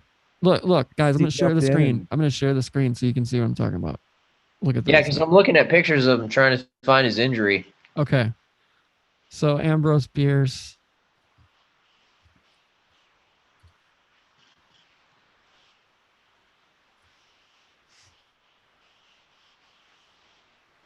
Okay. So and he just disappeared too. He like rode off into the sunset. No joke. Like he just like rode off into like the La Zona de Silencio, the zone of silence. In Mexico. I'm pretty sure that's where he just Did you disappeared. see where he was born, real quick? Born where we got. Let's see, he's an American short story writer, journalist, Should be an early life. Go down. poet. Probably be early. Uh, Life, isn't it? Yeah. Bierce traveled to Chihuahua, Mexico. It should be over here. Born in Meigs County, Ohio. Lost/unknown for his death date in 1914, age 71 to 72. Rumored to be traveling with rebels Yep. and Mexican troops. He's dude. All right, so like Bierce, it says right here, Bierce briefly attended the Kentucky Military Institute until it burned down. At the start of the American Civil War, he enlisted in the Union Army's 9th Indiana Infantry. He participated in the operations in Western Virginia, was present at the Battle of Philippi, and received newspaper attention for his daring rescue under fire of a gravely wounded comrade at the Battle of Rich Mountain. Bierce fought at the Battle of Shiloh, a terrifying experience that became a source of several short stories in the memoir called What I Saw of Shiloh. In April 1863, he was commissioned as first lieutenant and served on the staff of General William Babcock Hazen as a topographical engineer, map maker, for those who don't know. Make a map. As a staff officer, blah, blah. Where is it? Okay, here it is. In June 1864, Bierce sustained a traumatic brain injury at the Battle of Kennesaw Mountain and spent the rest of the summer on furlough, returning to active duty in September. He was discharged from the Army in 1865. So yeah, he was shot in the head. Hold on, it said his military career resumed. Go back up. His military, yeah, 18. When he joined General Hazen, a part of the expedition to inspect military outposts across the Great Plains, just like they did in Dances with Wolves. Yep. The expedition traveled by horseback and wagon from Omaha, Nebraska, arriving towards year's end. And didn't you talk about it? San Francisco, California. Weren't we just talking about San Francisco? Yep. Well, Sacramento, same thing right there. But that's where they were. They were banned. They were lost in San Francisco. Where Man, they I got bet marked. you California, Mexico at that time was like all one and the same, really. Yeah, dude. But this guy, he was like prolific with his writing, like up there with Lovecraft. He doesn't get his due. Like Ambrose Bierce, his whole thing, it's mythos around him. Hey, September 11th, 1885, he was the editor of the Wasp. I see that. Let's see. Oh, and Hearst. He was friends with Hearst. That's the Hearst Argyle family. So we've got bloodline here. Yeah. Well, why wouldn't we? He was like only people that have made it have been bloodline people, like into the history books this way, right? I mean, that's just how this works. Yeah. I mean, but to have like literally his story after he's shot in the head. Yeah, disappearance. Peep this. In October 1913, Bierce, then aged 71, departed from Washington, D.C. for a tour of his old Civil War battlefields. By December, he had passed through Louisiana and Texas, crossing by way of El Paso into Mexico, which was in the throes of revolution. In Ciudad Juarez, he joined Pancho Villa's army. That's awesome. As an observer, and in that role, he witnessed the Battle of Tierra Bianca. Bierce is known to have accompanied Villa's army as far as the city of Chihuahua. His last known communication with the world was a letter that wrote, this is awesome, was a letter he wrote there to Blanche Partington, a close friend, dated December 26, 1913. After closing this letter by saying, "As to me, I leave here tomorrow for an unknown destination," end quote, he vanished without a trace. His disappearance becoming one of the most famous in American literary history. Skeptic Joe Nickel argued that the letter had not been found. All that existed was a notebook belonging to his secretary and companion. Of course, there's a skeptic, and they're going to throw that in there. No, Okay, so sources say. now, yeah, right. So, like, who concocted this freaking story? It's either that, but there could be some legitimacy to this. I mean, like, Well, I don't even. What is a? Was a notebook belonging to his secretary companion. It's like, right. what? How is that substantial? Yeah, what they have to just throw that. Yeah, that okay. So this is Wikipedia for you, right? Throwing egg all over everything, but not only that. No, they don't do that. Hold on, usually. here, read it below that. It says there was an official Yeah. investigation. Yeah, an official investigation by U.S. consular officials of the disappearance of one of its citizens. Some of Villa's men were questioned at the time of his disappearance and afterwards with contradictory accounts.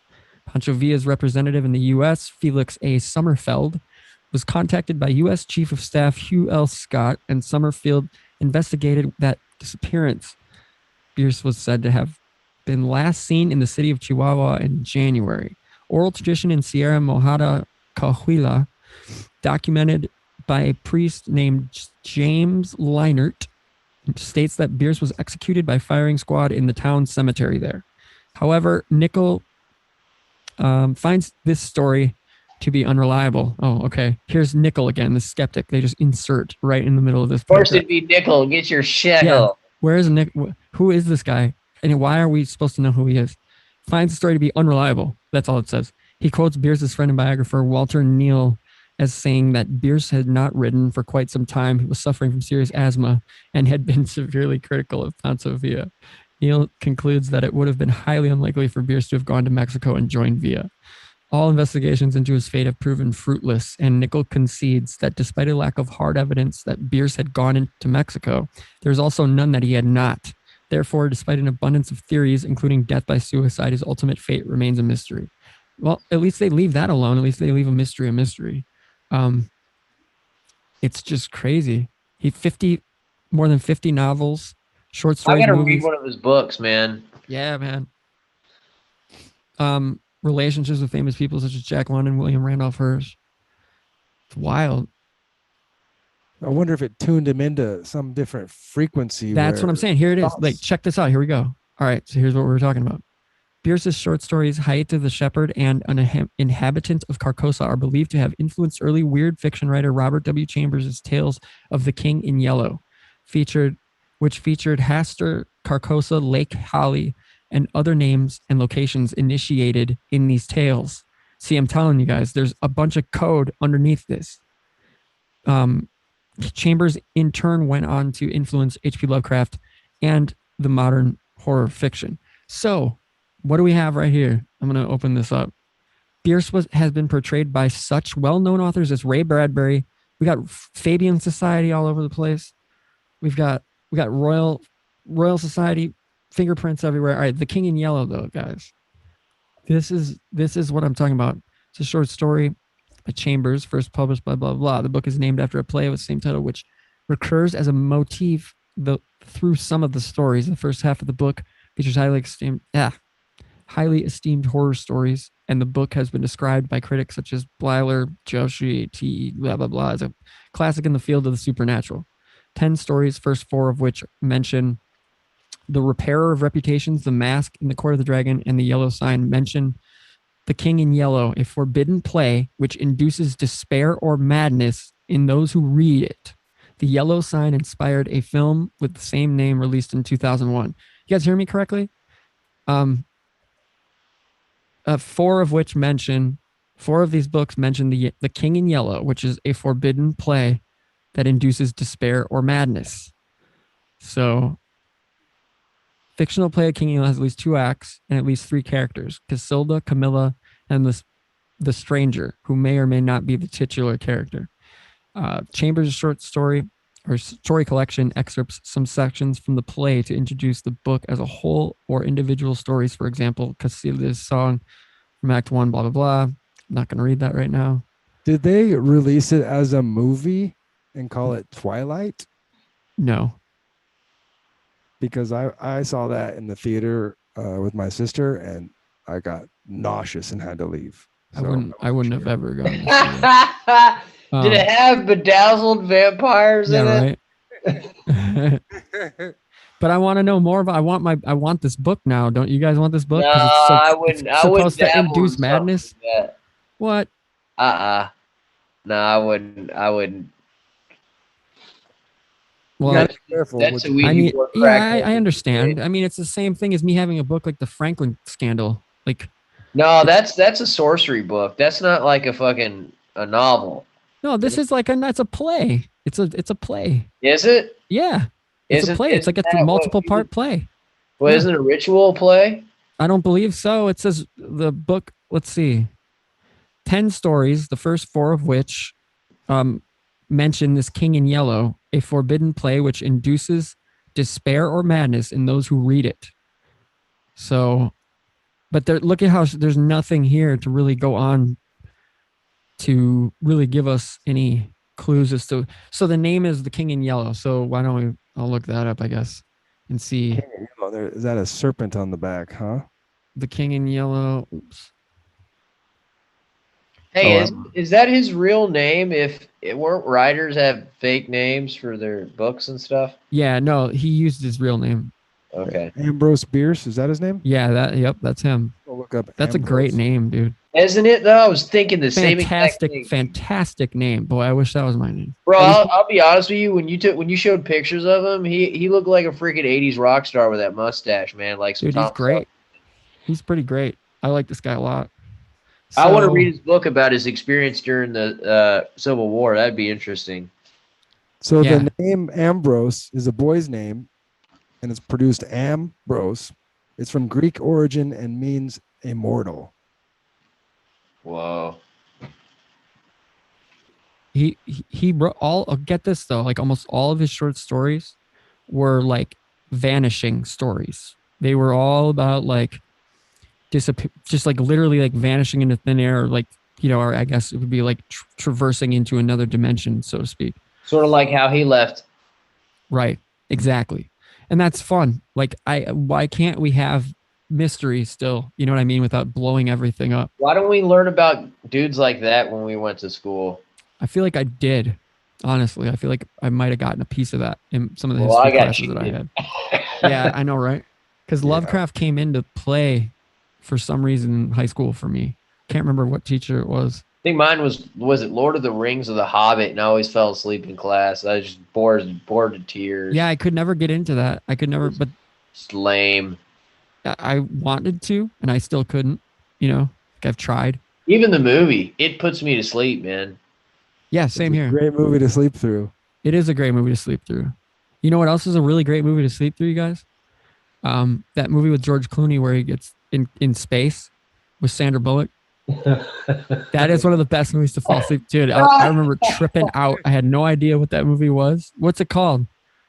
I don't know. You know what I'm talking about though, right? I know you do. It's super quiet and creepy. Dude, I remember Owen Benjamin said something about Sandra Bullock probably being trans, man, and it fucked me up for a little bit. I was like, no, because I remember from Demolition Man. You know? Dude, hell yeah. Murder, Death, Kill, 187. yeah. Take me to Taco Bell. Remember Speed? Hell yeah. Speed. I watched, that was awful. I watched that. Oh my God, that movie is awful. Excellent, awful Yeah. movie. Yeah, it's absolutely terrible. One of the rare movies Keanu Reeves wasn't in a suit. Yeah. I like Keanu Reeves, dude. I have mad respect for that guy. If Seriously. Keanu Reeves did a damn documentary about his experience training and just shooting guns and just talking about him, like, That'd be the best thing ever. oh, and everyone wants, he's digging it when he's doing that. You Dude, know, that guy is a beast, man. Dude, you have to be digging it if you're doing it. Like, he's straight up better than a video game character. Like, he is in Cyberpunk. I wish I still gave a shit about video games because I would be playing the shit out of Cyberpunk right now. he definitely stays out of the spotlight for drama, doesn't he? He's pretty quick. He doesn't and, for John. He doesn't want any of it, dude. That's why I like him. He doesn't give a shit. He Yeah, goes in well, there. he must not be on their shit list. Either way, dude, you can't. I no matter what the situation, I refuse to like cloud my vision, my view of he him. had a I'm not going to girlfriend taint died. it. I'll keep my Yeah. rose-colored glasses. Hey, can you do real quick on the story about what happened with his girlfriend that died? Because it's actually pretty cool. Hey, what? Who? Not cool that she died, but it's Wait. interesting. What? Type What do in, Keanu's girlfriend died or death. Just recently? No, this is back in like 01. Could be an Illuminati Offering? Go fuck yourself. offering or who and whatever they offer. Yeah, right. Illuminati. Jennifer Syme died. I don't want to read it from The Sun. I'll tell you, or People magazine. Do something that's informative. I think. Yeah, there's nothing here informative. Express. It's all Wiki, shit. You can Wikipedia her name, and it had it on. Yeah, yeah. Let's just try that. Jennifer Syme.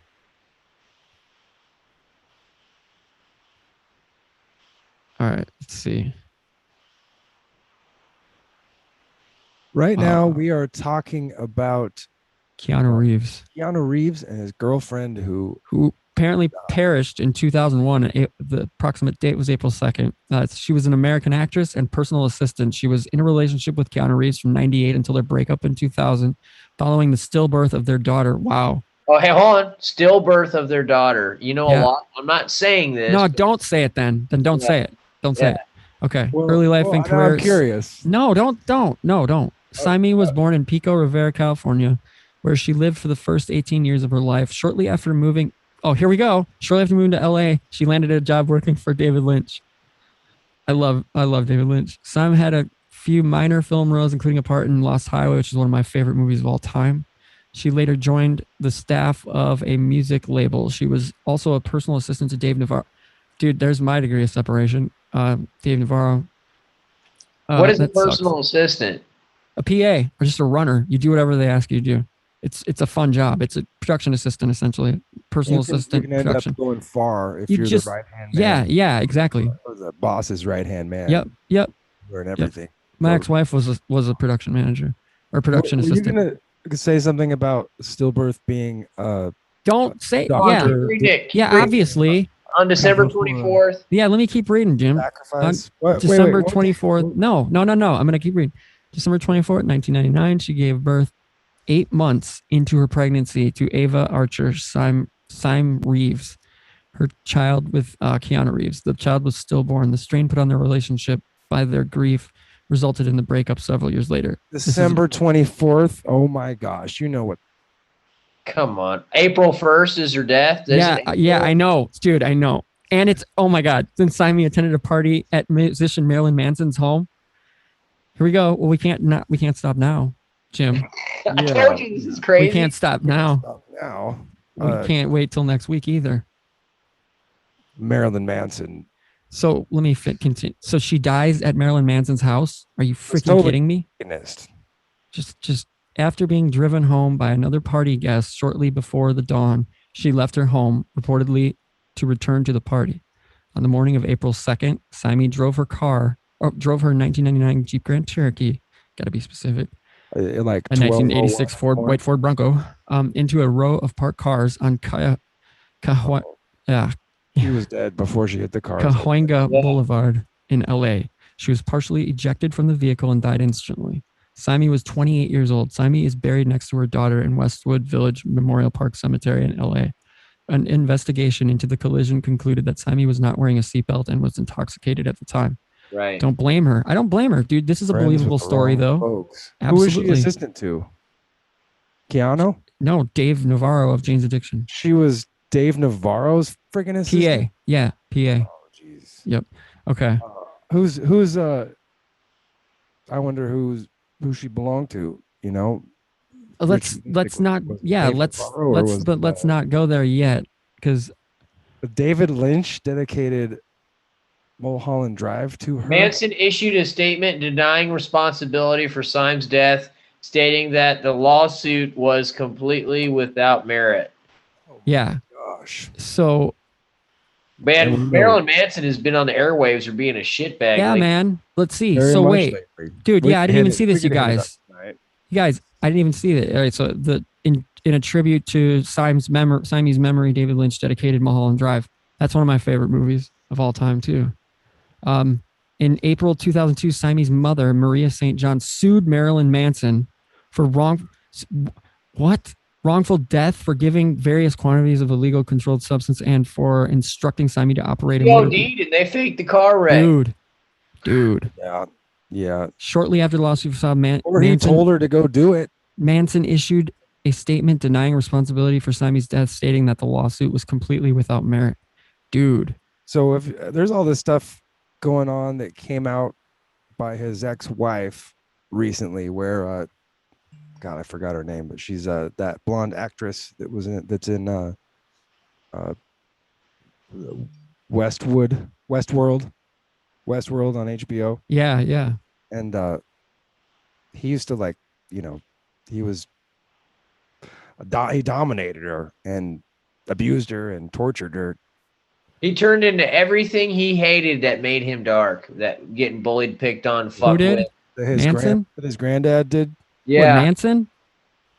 Who are you yeah. talking about? Manson. Marilyn Yeah, Manson. but he was also somehow. Oh, we're talking about Marilyn Manson. I'm sorry, Charles Manson. Sorry, Don't go ahead. worry, he's buddies with the West Memphis Three and got those guys who. Dude, I don't care what anybody says. That's some garbage. That whole thing is a load of shit. Yeah. I literally forgot. I never watched the whole Paradise Lost documentaries. None of them. I never watched them. I don't know why. I just didn't. But get this. I ordered his 2 books, Eccles, High Magic and something else, right? And I don't have any skin in the game of what I believe if he's innocent or guilty, okay? I have nothing. I didn't care, right? But I'm not kidding you. After reading the introduction of his first book, I literally was convinced, and I remember closing it and saying, I'm not even reading this. I can remember closing it saying, because he slips up and admits in the introduction that he had something to do with the murder. Sure. The West. He admits it in such a soft way that it's really easy to slip past eyes that are. It's really easy to glaze past, right? Very easy. It's one of those. Like it's just like a line in a book that you underline for emphasis. It's really weird. I closed that book and I was like, I'm not reading this. And I remember like sending both of the books back for some reason. It's like, I don't want to support this. It was weird. I've never had that with any book in my life or any kind of. Marilyn Manson and Johnny Depp and Dick. I don't know Marilyn Manson, but I know Johnny Depp and Dixie Chicks helped get him free. Yeah, and Eddie Vedder. It's Eddie Vedder. Eddie Vedder, yeah, fuck Eddie Vedder, man. I can't stand Pearl Jam, but I will say Pearl that Jam sucks. The vocals are annoying. It makes me fucking they're cringe. awful. Yeah, Yeah. but I do like their members' newest band called Painted Shield. It's amazing. It's not Eddie Vedder singing. It's awesome. It's really good. All right, so is this pretty trippy or what, dude? Okay, so how do we get this? Yeah, okay. So now we've spun from Keanu Reeves into David Lynch and Marilyn Manson, which is what we were going to save for next week. So are they all in the same club? Is that what we're finding out? Probably. All birds of a feather. Wait. What? It'd be pretty easy to make one of those conspiracy theorist boards, with everybody's pictures up and all the red strings and connect the dots. When you go to when the mother's lawsuit for Marilyn Manson, there's probably a whole lot more damning evidence that's not being put forth for us to see. And for now, today. Like, think about this. Did he settle? Did she settle? It says shortly. Look at it. It's right. There's none of that listed here. It just says, Google that. Hey, her lawsuit to see if it's like listen. public access. It should be public record unless they. It says right here. Well, let's see. In tribute, David Lynch dedicated Mulholland Drive to her, and then it says in 2002, Mother St. John sued Marilyn Manson for wrongful death, giving whatever, we have it here. Shortly after the lawsuit was filed, Manson issued a statement denying responsibility. Where are these documents? Let's see. This should be tagged to right here. You're gonna have to do the. Have to do a hard search. Yeah, details mean everything. So wait. So what would be a good hard search for this? Hide stuff. Where? What court records? What's court record? Type in. Go back up for a second. Type in. Her mom's name's Maria St. John. Yeah, Maria St. John suit. Marilyn Manson. Was that it? Was that it? St. John? Yeah, I think so. John lawsuit. I'll just put Marilyn Manson. Just put suit Marilyn Manson. Or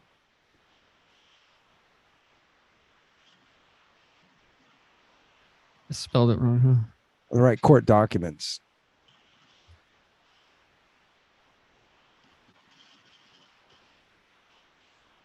Accused of contributing to friend's death. Okay, here's MTVnews.com. What? Yeah. Let's see. Did an Billboard. article on that? LA Times, LA Times, Billboard. Okay, Nexus. so all right, let's get to it. Where's the actual doc? I'm not going to pay for documents, but let's see what this says. Should I do MTV.com or LA Times?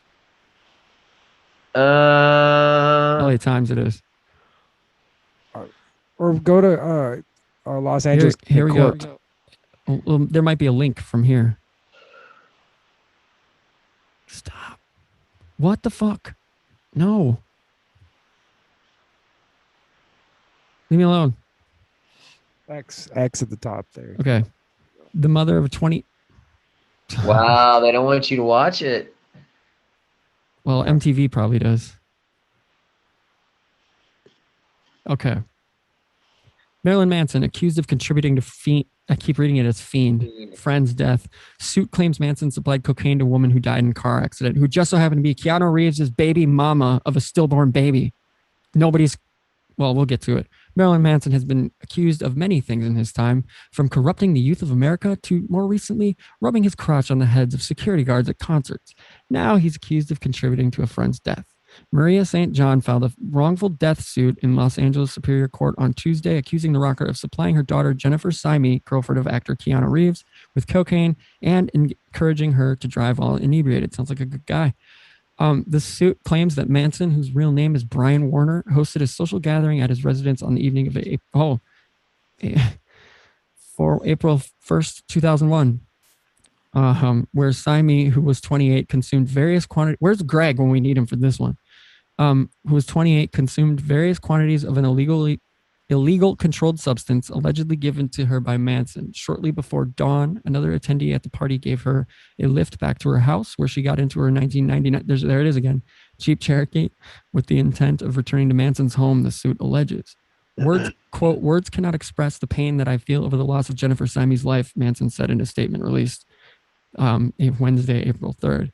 See, it's all about him. Yeah. She died. It's all about him. Yep. After Jennifer was sent home safely with a designated driver, she later got behind the wheel of her own car for reasons only known to her. Oh yeah, make sure you know. She had a designated driver safely. Okay, make sure you know that she was home safe, and then she fucked up. Right. Exactly. They have to insert that. They're inserting this blatantly into the story. So, Erica, this is from 2002. This is straight 2002.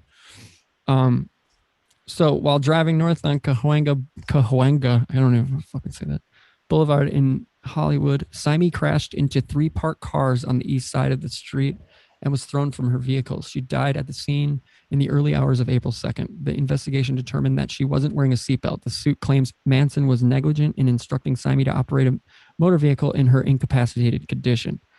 Los Angeles police found 2 rolled-up dollar bills containing a white powdery substance in the wreck of the car, as well as 2 bottles of prescription drugs, the muscle relaxant cyclobenzaprine, and the anticonvulsant Klonopin. Get down. Clonazepam carries a warning, blah, blah, we know. St. John told the police that her daughter had been treated for back pain from a car crash a few days before her death. What? As well as for depression stemming from the death of her daughter with Reeves, Ava Archer Syme Reeves. The child was stillborn. The child was stillborn in the 8th month of pregnancy in late December 99. While the couple had broken up shortly after the birth, Reeves. So we don't get any court documents. Then here's Dave Navarro mentioned again. David Lynch. I bet he settled. He had to have. I bet he settled. This is a wrap, dude. There's no court docs from this because I'm trying to get that shit's dead and gone. Go to the Los Angeles County Court. Right. I'd have to, probably write a letter to somehow get it. Right. Hey, you do realize that if this became mainstream, that so many people have support for Keanu Reeves, that this would probably totally ruin This anything. would go crazy. Crazy. But it has to perfectly. The weird thing is it has to fall perfectly into the news cycle for it to even catch. Do you know what I mean? It has to latch on. So it would take. The news is metered out. However, they want the narrative to go. So I mean, the stuff that wants to be suppressed by powerful. Hey, did Keanu Reeves ever give any statements about her death or her? And I wonder if he doesn't like Marilyn Manson. Let's see if there's some rivalry we don't know about. Something like that, but Keanu Reeves and Marilyn Manson. Let's see if we get anything. I'll be right back. I gotta let the dogs in. So I'm assuming this are entertainment news. These are all old WordPress sites.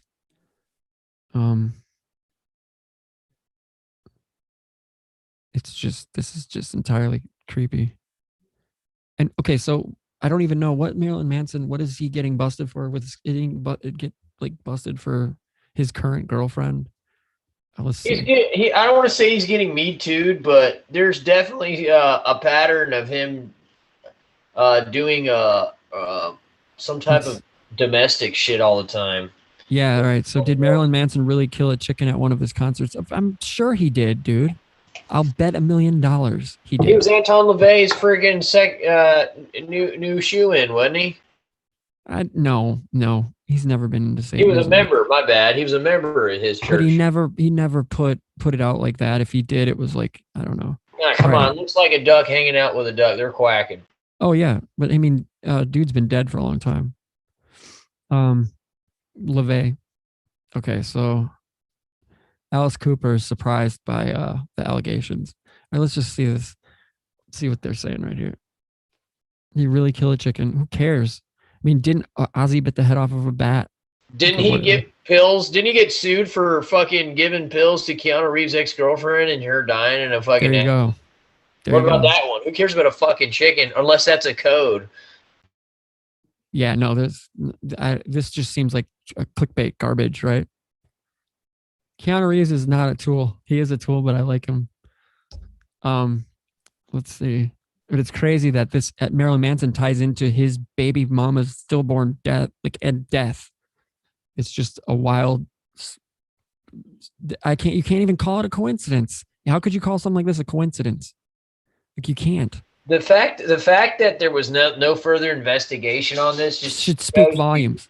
Yes. Yeah, they have money. Man, once you're at that level, dude, they pay people off, dude. Absolutely. And this was the days of like PR, like crazy PR. Remember, where my publicist will handle this. It was those days. It was still like when the record industry ran shit in Hollywood. Right. Those glory days are long gone. They milked that cow to death. I mean, Jesus. But so yeah, now they're scrambling. Think about it though. They're scrambling for new grifts.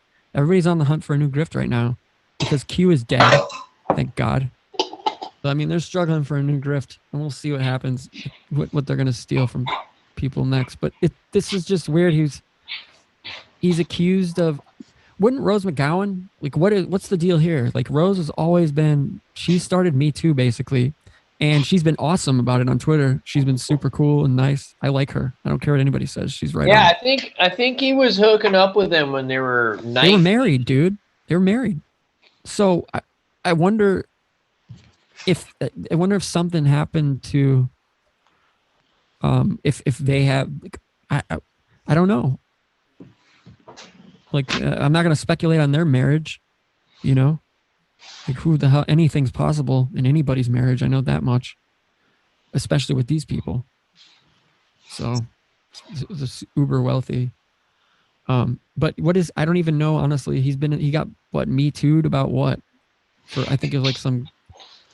There's some YouTube videos and stuff about it, but I can't tell you like the specific details off my top of my head. Right. Yeah, we're going to talk about that next week. Yeah, just here it is. Here's the Huffington Post. Let's see what it says. Oh, okay. At least 15 women, including actor Evan Rachel Wood. Isn't that she's from season 2 of frickin' what's it called? True Detective. Have made. Could you hear that? No. Never mind. Musician Marilyn Manson has been accused of abuse of multiple women with allegations ranging from sexual assault to psychological abuse. The cascade of allegations began Monday when actor Evan Rachel Wood and at least 4 other women spoke out against Manson on social media. Several other women have come forward in the days since. The 52-year-old shock rocker, his real name is Brian Warner. 52, fuck. I know, right? He looks all bloated in 52. Not there, but in that other photo. Two male security guards filed lawsuits against Manson in the early 2000s, accusing him of sexually assaulting them at his concerts by rubbing his crotch on their heads without consent. The charges were dismissed in one case, and Manson reached a private settlement in the other. Here's a list of people we know so far who have made allegations. Evan Rachel Wood, the Westworld actor, accused Manson of grooming her when she was a teenager and horrifically abusing her for several years. The pair met in 2006 when she was 18 and he was 36. They dated on and off until 2010. Damn. The name of my abuser is Brian Warner, also known to the world as Marilyn Manson. Wood wrote an Instagram post adding, "I was brainwashed and manipulated into submission. I'm done living in fear of retaliation, slander, or blackmail. I'm here to expose this dangerous man and call out the many industries that have enabled him before he ruins any more lives." Good. Wood testified about her experiences with sexual assault and domestic violence before Congress in 2018, before the California Senate in 2019. She did not name her abuser while testifying, though many fans speculated at the time that it had been referring to Marilyn Manson. Ashley Walters is number 2, a photographer. She worked for Manson as his PA after he reached out to her on social media in 2010. She said he subjected her to psychological abuse and frequently feared for her safety in his presence. Let's see. In the beginning, he'd put me on a pedestal and he would tell me I was saving his life, Walters wrote in a post on Instagram. He was very skilled at gaslighting his inner circle. I would dictate the parameters of our reality. Horrifying, deranged behavior and insane scenarios became normalized. It felt like I was his property because he would offer me up for sexual encounters to please potential collaborators or friends, she added. He isolated me from my friends and family. He frequently became violent, throwing items including glass plates and heavy objects. Walters said she continues to suffer from PTSD and depression stemming from her time with Manson. 3, Sarah McNeely, who's a model, said Manson lured her in by posing as the perfect boyfriend. She said he soon began to abuse her by isolating her from her friends, locking her in rooms, and verbally berating her for hours. Quote, "I was emotionally abused, terrorized, and scarred," McNeely wrote in an Instagram post. "I was locked in rooms when I was bad, sometimes forced to listen to him entertaining other women, kept away from certain friends, or if I didn't, he would threaten to come after them. I was told stories of others who tried to tell their story and their pets ended up dead." Oh, Jesus. Quote, "I was thrown up against the wall and he threatened to bash my face in with the baseball bat he was holding for trying to get him to pick out a pair of pants prior to a music video," she continued. "I witnessed him staging problems or hiding missing objects in order to justify his violent outbursts." What a psycho, dude. What a freaking lunatic. Yeah, but you got to know what you're getting into. You're trying to hook up with Marilyn Manson. What do you think? That's another valid point. Totally, right? I mean, like, seriously, you're getting with Marilyn Manson. What are you expecting in this relationship? She was young when they got together, and I think he sort of groomed her for the whole thing. Yeah, he groomed a lot of young chicks, man. That was his pattern. So he's a CIA asset, is what we're saying. I mean, he's part of MK Ultra, the modern light, MK Ultra light. I don't know. Because, I mean, that would fall right into the category. Because that is some straight up Charles Manson-esque shit right there, if you ask me. Right? I mean, is there a coincidence here I'm missing? Or a synchronicity here I'm missing? Like the last name here? For real, though. What last name? Manson. The fact, you know what I'm saying? I know his real name is Brian Warner. I'm just saying it's just all too hilarious. How it all fits perfectly together. Well, what are some of the accounts on here that seems more substantiated or than just hearsay? My guess is with the way the news is now, which is just like, I don't even understand what's going on. The news, I don't think the news media knows what to do because they've lost Donald Trump. So they just don't know. They don't know how to. Oh, speaking of Donald Trump, did he make a music video about cutting his head off and shit? Who did? Marilyn Manson. Probably. I haven't paid. I think it sounds about right. Allie, an actor, told The Sun that Manson forcibly kissed her in 1995 when she was 16 years old and he was in his mid-20s. Dude. She said that they had a brief relationship a few years later during which he would routinely humiliate her. Bitch, you were a groupie. A few years later, that means, hey, I'm back in tour. I'm back in, back in those days, it was like, hey, I'm in town at my concert, Well, yeah. The whole thing, I mean, what do you expect?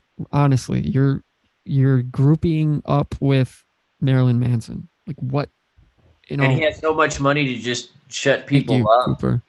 It is total weird scenes inside the canyon style counterculture nonsense. It absolutely is. It feels manufactured, and I remember it feeling manufactured because I remember it was like Trent Reznor who brought him out, and I remember listening to Marilyn Manson and being like, I like this, and then everybody started listening to it. I was like, what is going on? And I didn't like it anymore. I was like, I'm one of those people. Once it starts getting popular, I start to To hate be it. fair, though, he could have been a bad apple to one of those chicks, and all these girls are just like, yeah. Yeah. You know, it could be that. But I don't see that at all because he's a scumbag. So it doesn't Hard to help be his. a pattern with him, and Yeah, and women especially get with hurt. that, especially with with Simi, with that Jennifer Simi, that's a little bit too. Why creepy. is they're willing to put an article about all these girls coming out, but they're not doing an article about our buddy Keanu Reeves that everybody loves, his ex-girlfriend died, Yeah, and he fucking care. Why don't we hear about that story? thank you. Yeah, I'm saying Erica says if you group you up with Mansion, you get what you get, and you do. But it's like this all ties Erica back to Keanu Reeves and his first his girlfriend who was pregnant, and she gave birth in 8 months to a stillborn baby, and then the woman Jennifer Simi, was literally drugged at a party thrown by Marilyn Manson and drove and crashed the car and died. Well, they drove her back home, and she got back in her car. Yeah, and they drove her home. So a car drove her home, like a black car came, picked her, dropped her off at home, and she decided to drive back on because Marilyn Manson had told her to. And this was in 2002. Nobody's talking about this, and I find it extremely odd because of how relevant. How come And Cooper brings up a super valid point. I totally forgot. Yep, it's Rose McGowan was Children of God as well. So there you go. I've been trying to get Lee on the horn, Cooper. I haven't. I texted him, Lee Veltman. Oh, about Children of God? Yeah, so he can come on and shed some light on it. He did a really good job on Charlie.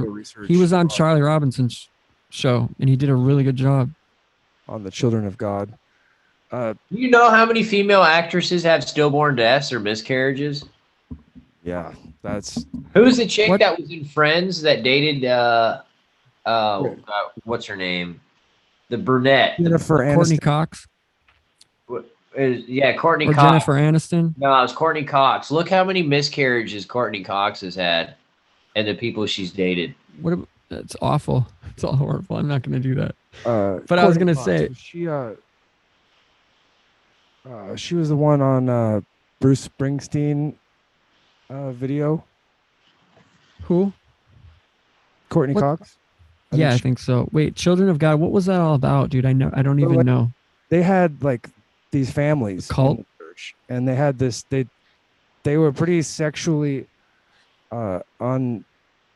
unfettered. Like they had this thing called flirty fishing, where they encouraged all the women in the church to go out and flirt with men and have sex with men in order to they're still around, you guys. Recruit them into the church. And they would pretty much have sick. Look what the headline is little kids. Dude. Yeah, the leader was like a pedophile. He had a whole bunch of wives that were 8 or 9 years old. There you go. The ages. One of his kids, or one of the Joaquin Phoenix was in that too. One of his kids killed himself. River Phoenix died, and it's rumored that Johnny Depp had something to do with it. He's just tied to it because of that Viper Room. That's the only link. Too, I think. Was it? What? No, maybe not. Maybe she was. I think she was in. I think she was part of it. I have to check. Who? Double check. Kristen. Well, his career shot off when River Phoenix died. What? Say that again. Johnny Depp's career really shot off after. It was absolutely, and he was there though. He was at Johnny Depp's club where it happened. Johnny Depp gave him a drink, right beforehand. They were drinking together. What is this flirty fish stuff? Flirty fishing is what it's called. What is that? Well, the founder of the church, he's not alive anymore, but he used to be he used to draw these comics. He was like he saw himself as a lion of God or something, and he had sent out all these comics, and they were like themed towards kids, and it was for flirty fishing. Like they were there were it was like super like free love, sort of. The sexual boundaries didn't exist. Okay. And people had sex with children, sort of. It was like just a big family is what they, gross freaking.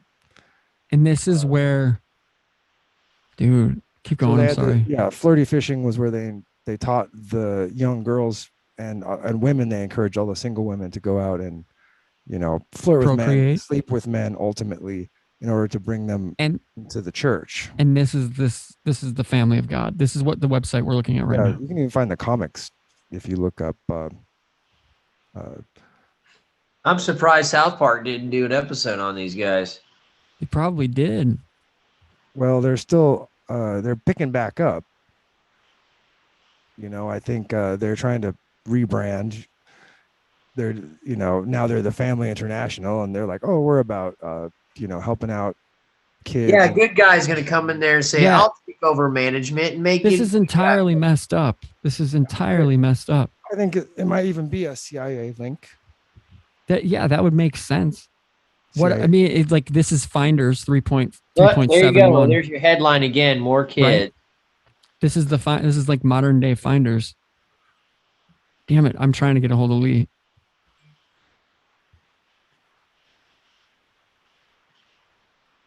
Where is Music ministry? Oh, I thought it said music industry for a second. I was like, what? This is crazy, man. It's San Antonio. What are they doing? These people are evil.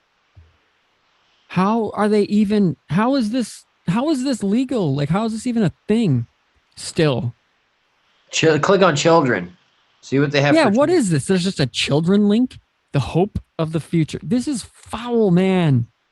We believe that children are priceless treasures and gifts from God. As Christians, we consider that human life is sacred. We're talking about the children of God. Is a unique being, worthy of respect and dignity. Children are meant to be loved and cherished and to grow up in a healthy, happy environment. Every child deserves a bright future, one of hope and opportunity. We believe that every child has the right. And we got bullet points, guys, so they only have this many rights, mind you. 1, to be loved, cherished, and supported. To be treated with respect and dignity. To receive responsible care and to be handled with kindness. To be encouraged and nurtured emotionally, intellectually, and spiritually. To have their physical needs adequately met, including nutrition, housing, and medical care. To receive a good education that provides competence and empowers them to be self-sufficient. To be taught good values and morals to guide them in life. To learn about God's personal love and care for them. To be taught boundaries and self-discipline. To be empowered to realize their full potential, to be prepared for the responsibilities and challenges of adulthood, to develop their individuality, and to be treated fairly and justly without discrimination. Lastly, to be in a safe environment, to be protected from harm and danger. So that's all the rights. Let's see, we got like 12. Children have 12 rights and children of God. There you go. A blessing and a gift from the Lord. This is nuts. Bible. I don't understand any of this, how this is still operating in San Antonio. Money. Yeah, it's just like the Mission. I bet any money if I go to the Mission, and I know the San Antonio one is huge because I remember when I was doing the research on that. Click on worldwide work. How far And does Erica, I told the story of Garrett Peterson when he went to, what's it called? I know you know what I'm talking If about. the mission is related to Family International. Yeah, click on worldwide work. Let's see how far this network goes or who they collab. It's worldwide. It's 100% worldwide. Look at this. Africa. Oh, it's dude. Yeah, they can get away with it in different countries. Yeah. So there you go. There's Pretty your, much, if they I have think China, do they have China? It's Let's see. What you were saying, MK Light. It's a way to Thailand. You got Thailand. You don't Sort of even an need army China. people that'll Yeah, do not whatever Thailand. they I'm want sorry. them to do. It's that's what mind control is. You get somebody. You handle Taiwan is China, guys. So they have Taiwan. So they have every major nation state in the world in bed with this, and including China, basically, because Taiwan, let's just be realistic here. The funny thing China. is every one of the pictures is something to do with kids. no matter what the So family, what did they get busted for? Like, what are they? Does anybody like? Because They never really they've got never been busted. busted, have they? It's a bunch of like So it's like cases Scientology. of abuse, and then like the founder, one of the founder's sons, he came out and like uh came out about all of his abuse and then shot himself like in the head What? and to like because he's like, I'm fucked up for my whole life because this is a terrible place and abuse goes on. And So- it was my babysitter that my dad or whatever, his stepdad, or he was like an adopted kid, or I forget the exact story, but it's like all the kids have cried out about it. That's why people Ashton Kutcher. Kutcher, yeah. That's right. So this is like Scientology. So what we have is like this is the second Scientology basically for Hollywood. That's what it feels like. They're pumping out, some pretty good talent here, guys. We got Ashton Kutcher. We got talent, real talent. R.I.P. Brittany Murphy, no doubt. Seriously, No, these are all man, I miss Brittany she was Murphy. murdered, and she was my Absolutely, I man, loved her. Oh, I know. She had that perfect freaking just. She was amazing. Like she was like the cutest thing ever. Like the sweetest thing. Sin City really had me going when she was in Sin City, man. Dude, yeah. Also that movie Bong Water. That's one of my favorite movies of all time. Yeah, her dad is like some big mafia don. I think he's Italian. He's probably old mafia money, but he didn't believe the story about what happened to her and her husband. What I never was heard the he was story? mafia. Wasn't she like remember she like locked herself in their apartment? What he thinks is that her mother slowly was poisoning her and her husband. That's right. That is wild, dude. They said it was like from at first, like they thought it was from like toxic black mold poisoning or something. Yeah, that's right. It was such a weird story. Like, how does a story go from there to there? Like, cover up. Absolutely. I mean, all these. It's the best way. I mean, to control a person who's gonna be a puppet. You start when they're young and you put them through the MK process, like all the Mickey Mouse Club kids. They ended up being, well, not all of them, but a lot of them, big musical stars and big brands, where a lot of people besides them are profiting off of them, and then they have these big breakdowns and insanity. You can show horses or work horses, work all these weird hours beyond concert, Exactly. Like Brittany, her dad has her conservatorship. Conservatorship over her estate. She can't make her own decisions to. I mean, it sounds like she's got like a 12-year-old's mind. It's like what someone did something to that poor girl. If they revert to that voice, that's usually the age their abuse goes back to. Yeah, and there's a lot of evidence that Brittany has multiple personality or alter personality. Like she's DID. In a lot of interviews, she would like pop into this like British voice, and then like the little girl voice, and then I don't remember some other ones where she's like a boy or something, a little boy. Beyonce does it with that Sasha Fierce character too, doesn't she? Yep. There's a lot of that sort of thing. Especially musicians like yeah, well now that's all dying. Now that's not used anymore for us for control. They're trying to figure out how they can. Yeah, it feels like they're new avenues. There's no way that they would give up something that works unless they have something that works better. It's not that it would work if we were in that time frame, but since the music industry is not big anymore, they use alternatives. It's what I mean, because Hollywood's really taking a tank from this freaking COVID. Dude, Erica in the chat said there's members of children have got on Reddit who are trying to get out and super scared. That's crazy. Oh my god! Holy shit! Yeah, you gotta pray for those people, man. That's got to be in a shitty. You got to be in a shitty spot and be scared to death. No way to get out. I can't even. And the FBI, they can't do. Agencies would do anything about it. No, it's not. They won't because there's big wigs there that have fucking dirt on other people. Yeah, and these guys probably make money. I'm sure they have networks where they traffic kids for other people, The main thing with trafficking people don't realize is it's not always sex, it's organs too. Oh yeah, you can't forget about that at all. It's the organ slave labor. Oh, organs. Yeah. and what they're doing to the Uyghur people in China. I mean, it's crazy. They do that. They'll You know how harvest they transport kidneys inside of that but the Fulong cooler? Gong or whatever it is, right? Hey, here's a weird link that'll might tie into this. Type in ambrosia, blood donation. Type that in. Oh, it's Peter Thiel. Yeah, he's a scumbag. So But they, and he says youthful blood is better blood, and it actually reverses Yep. aging and shit. It's like He here we was go. it's an called open Trump parabiosis. supporter too. Look, ambrosia. Parabiosis. Where you get And you blood know what ambrosia means in from Latin or gods. Greek? It's food of the gods. Yeah, it's life force. Yeah, look, guys, if you don't believe this is real, blood transfusion startup Ambrosia shuts down after. Oh, look, they got shut down. Ooh. Yeah, that's a cover story. They got Right. money. Finally, they got a big funder. The founder of a startup that charged $8,000 to fill your veins with young blood says he's shuttered the company and started a new one. Is it Frazzle Drip? A controversial blood transfusion startup called Ambrosia was offering to fill a person's veins with the blood of young people for $8. Yes, I repeat. Young people? I repeat, this is very real. A controversial blood transfusion startup called Ambrosia was offering to fill a person's veins with the blood of young people for $8,000, despite little to no hard evidence that the procedure has any health benefits.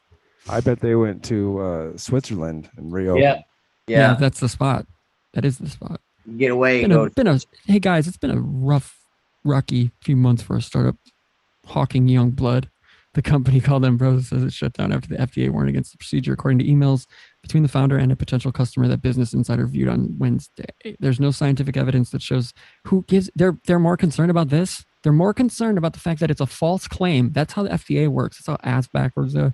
They're more worried about false claims than they are about someone literally taking other people's blood and just the transfusion style. And it's from plasma. Not that There is no scientific evidence that shows that infusions of blood from young people can boost health. Several experts have spoken. Paus has raised flags. Well, because there might not be scientific evidence, but there's ritualistic evidence that youthful blood is important. Who cares about science? What about exactly? You're not going to find any evidence.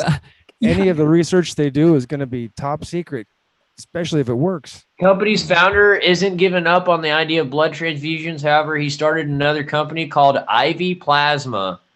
According to the email from founder Jesse Carmazin, which is dated Tuesday, the new company will provide transfusions not limited to those from young people.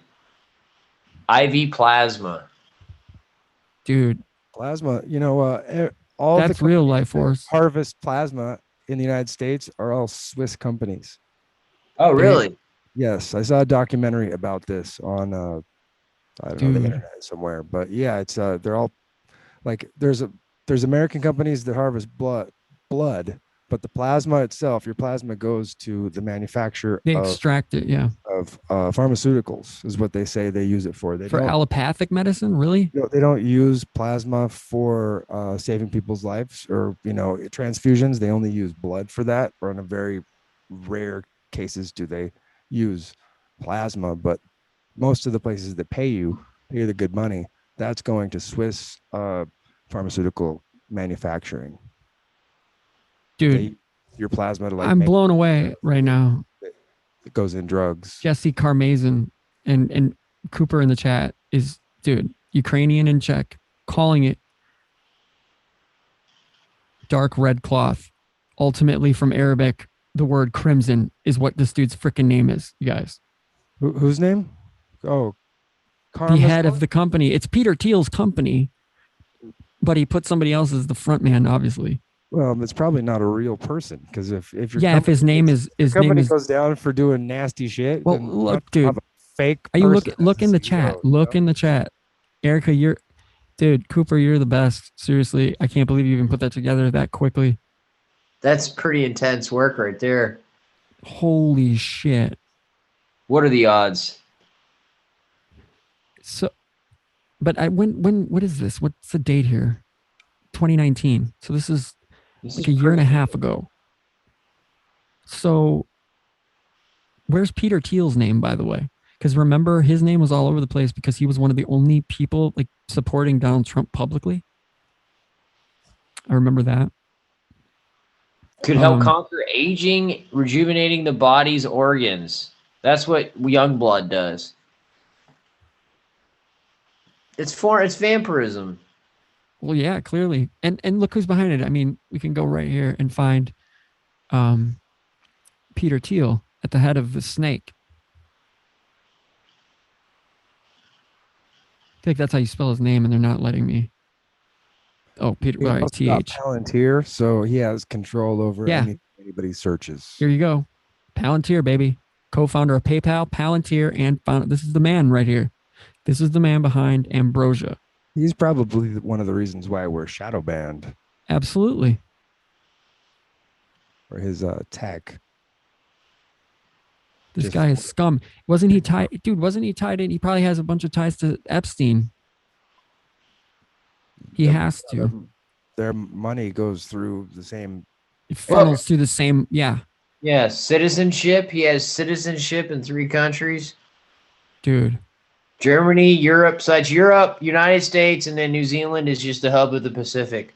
Here you go. We got through the Thiel Foundation. Thiel governs the grant-making bodies of Breakout Labs and Thiel Fellowship and funds nonprofit research into our AI, life extension, and seasteading. A co-founder of the Stanford Review, he is a conservative libertarian who is critical of high government spending, high debt levels, and foreign wars. He has donated over 50 political figures on the right, including Donald Trump and Meg Whitman. He also maintains a political action committee, Free Forever. This guy's a scumbag, absolute scumbag. See if Ivy Plasma has a website. I should. Ivy? Yeah, like ivy on a wall, like crawling.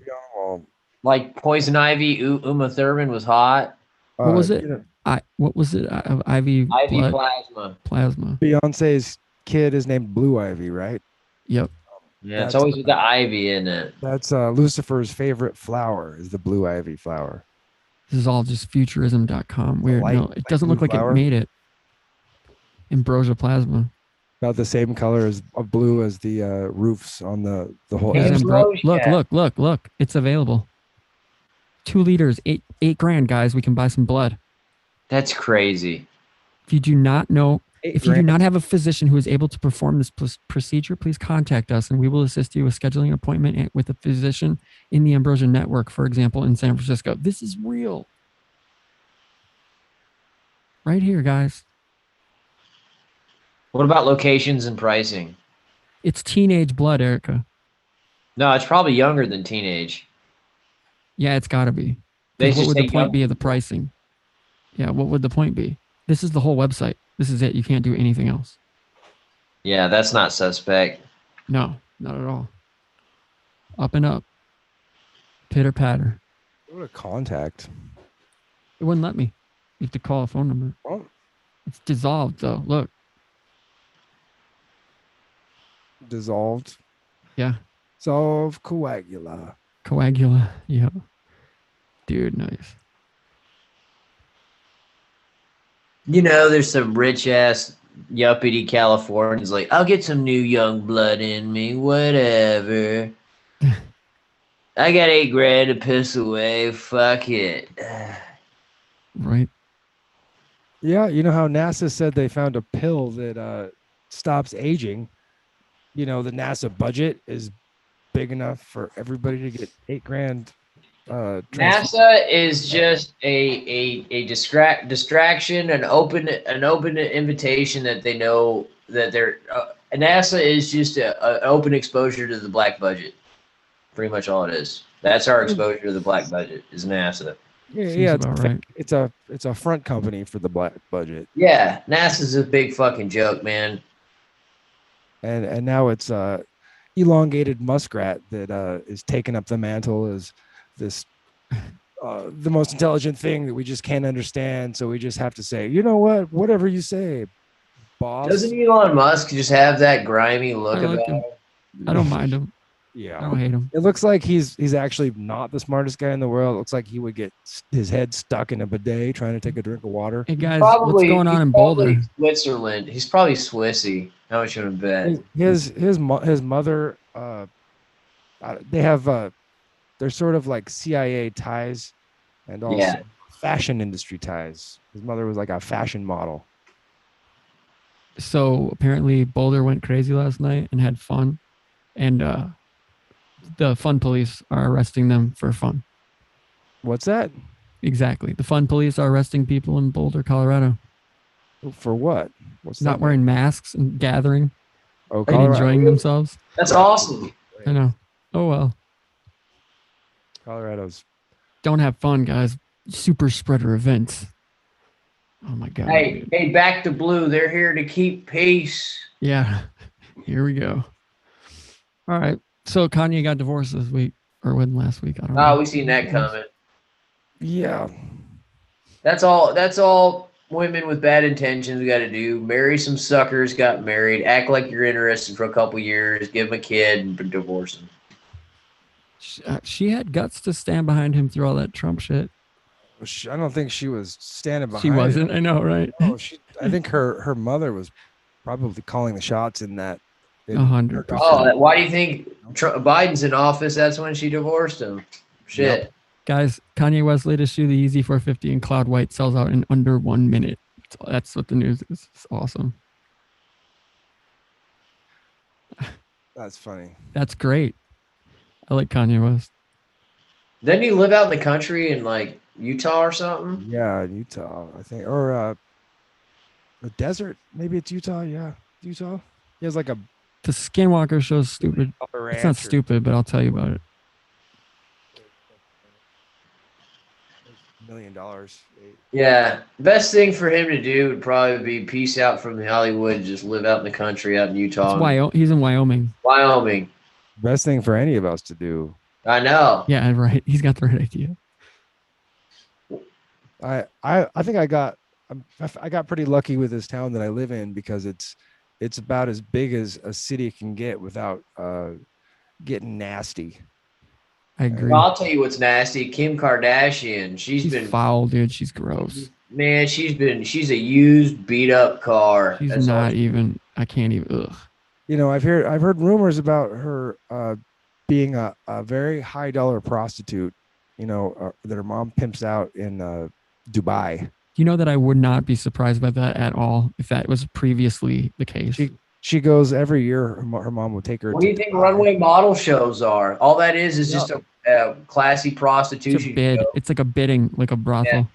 Yeah, if a chick goes to Dubai, she got turned out and used up and thrown in the toilet. She got toileted on. She would develop an oral fixation and be sucking on a lollipop every year when she goes. Yeah, she got ran through. Hey, male actors go there too. Tyrese went to Dubai a bunch. Well, how do you think they got to be male actors? Right. The gay Hollywood mafia, the real thing. Yeah, right. That is, yeah, man.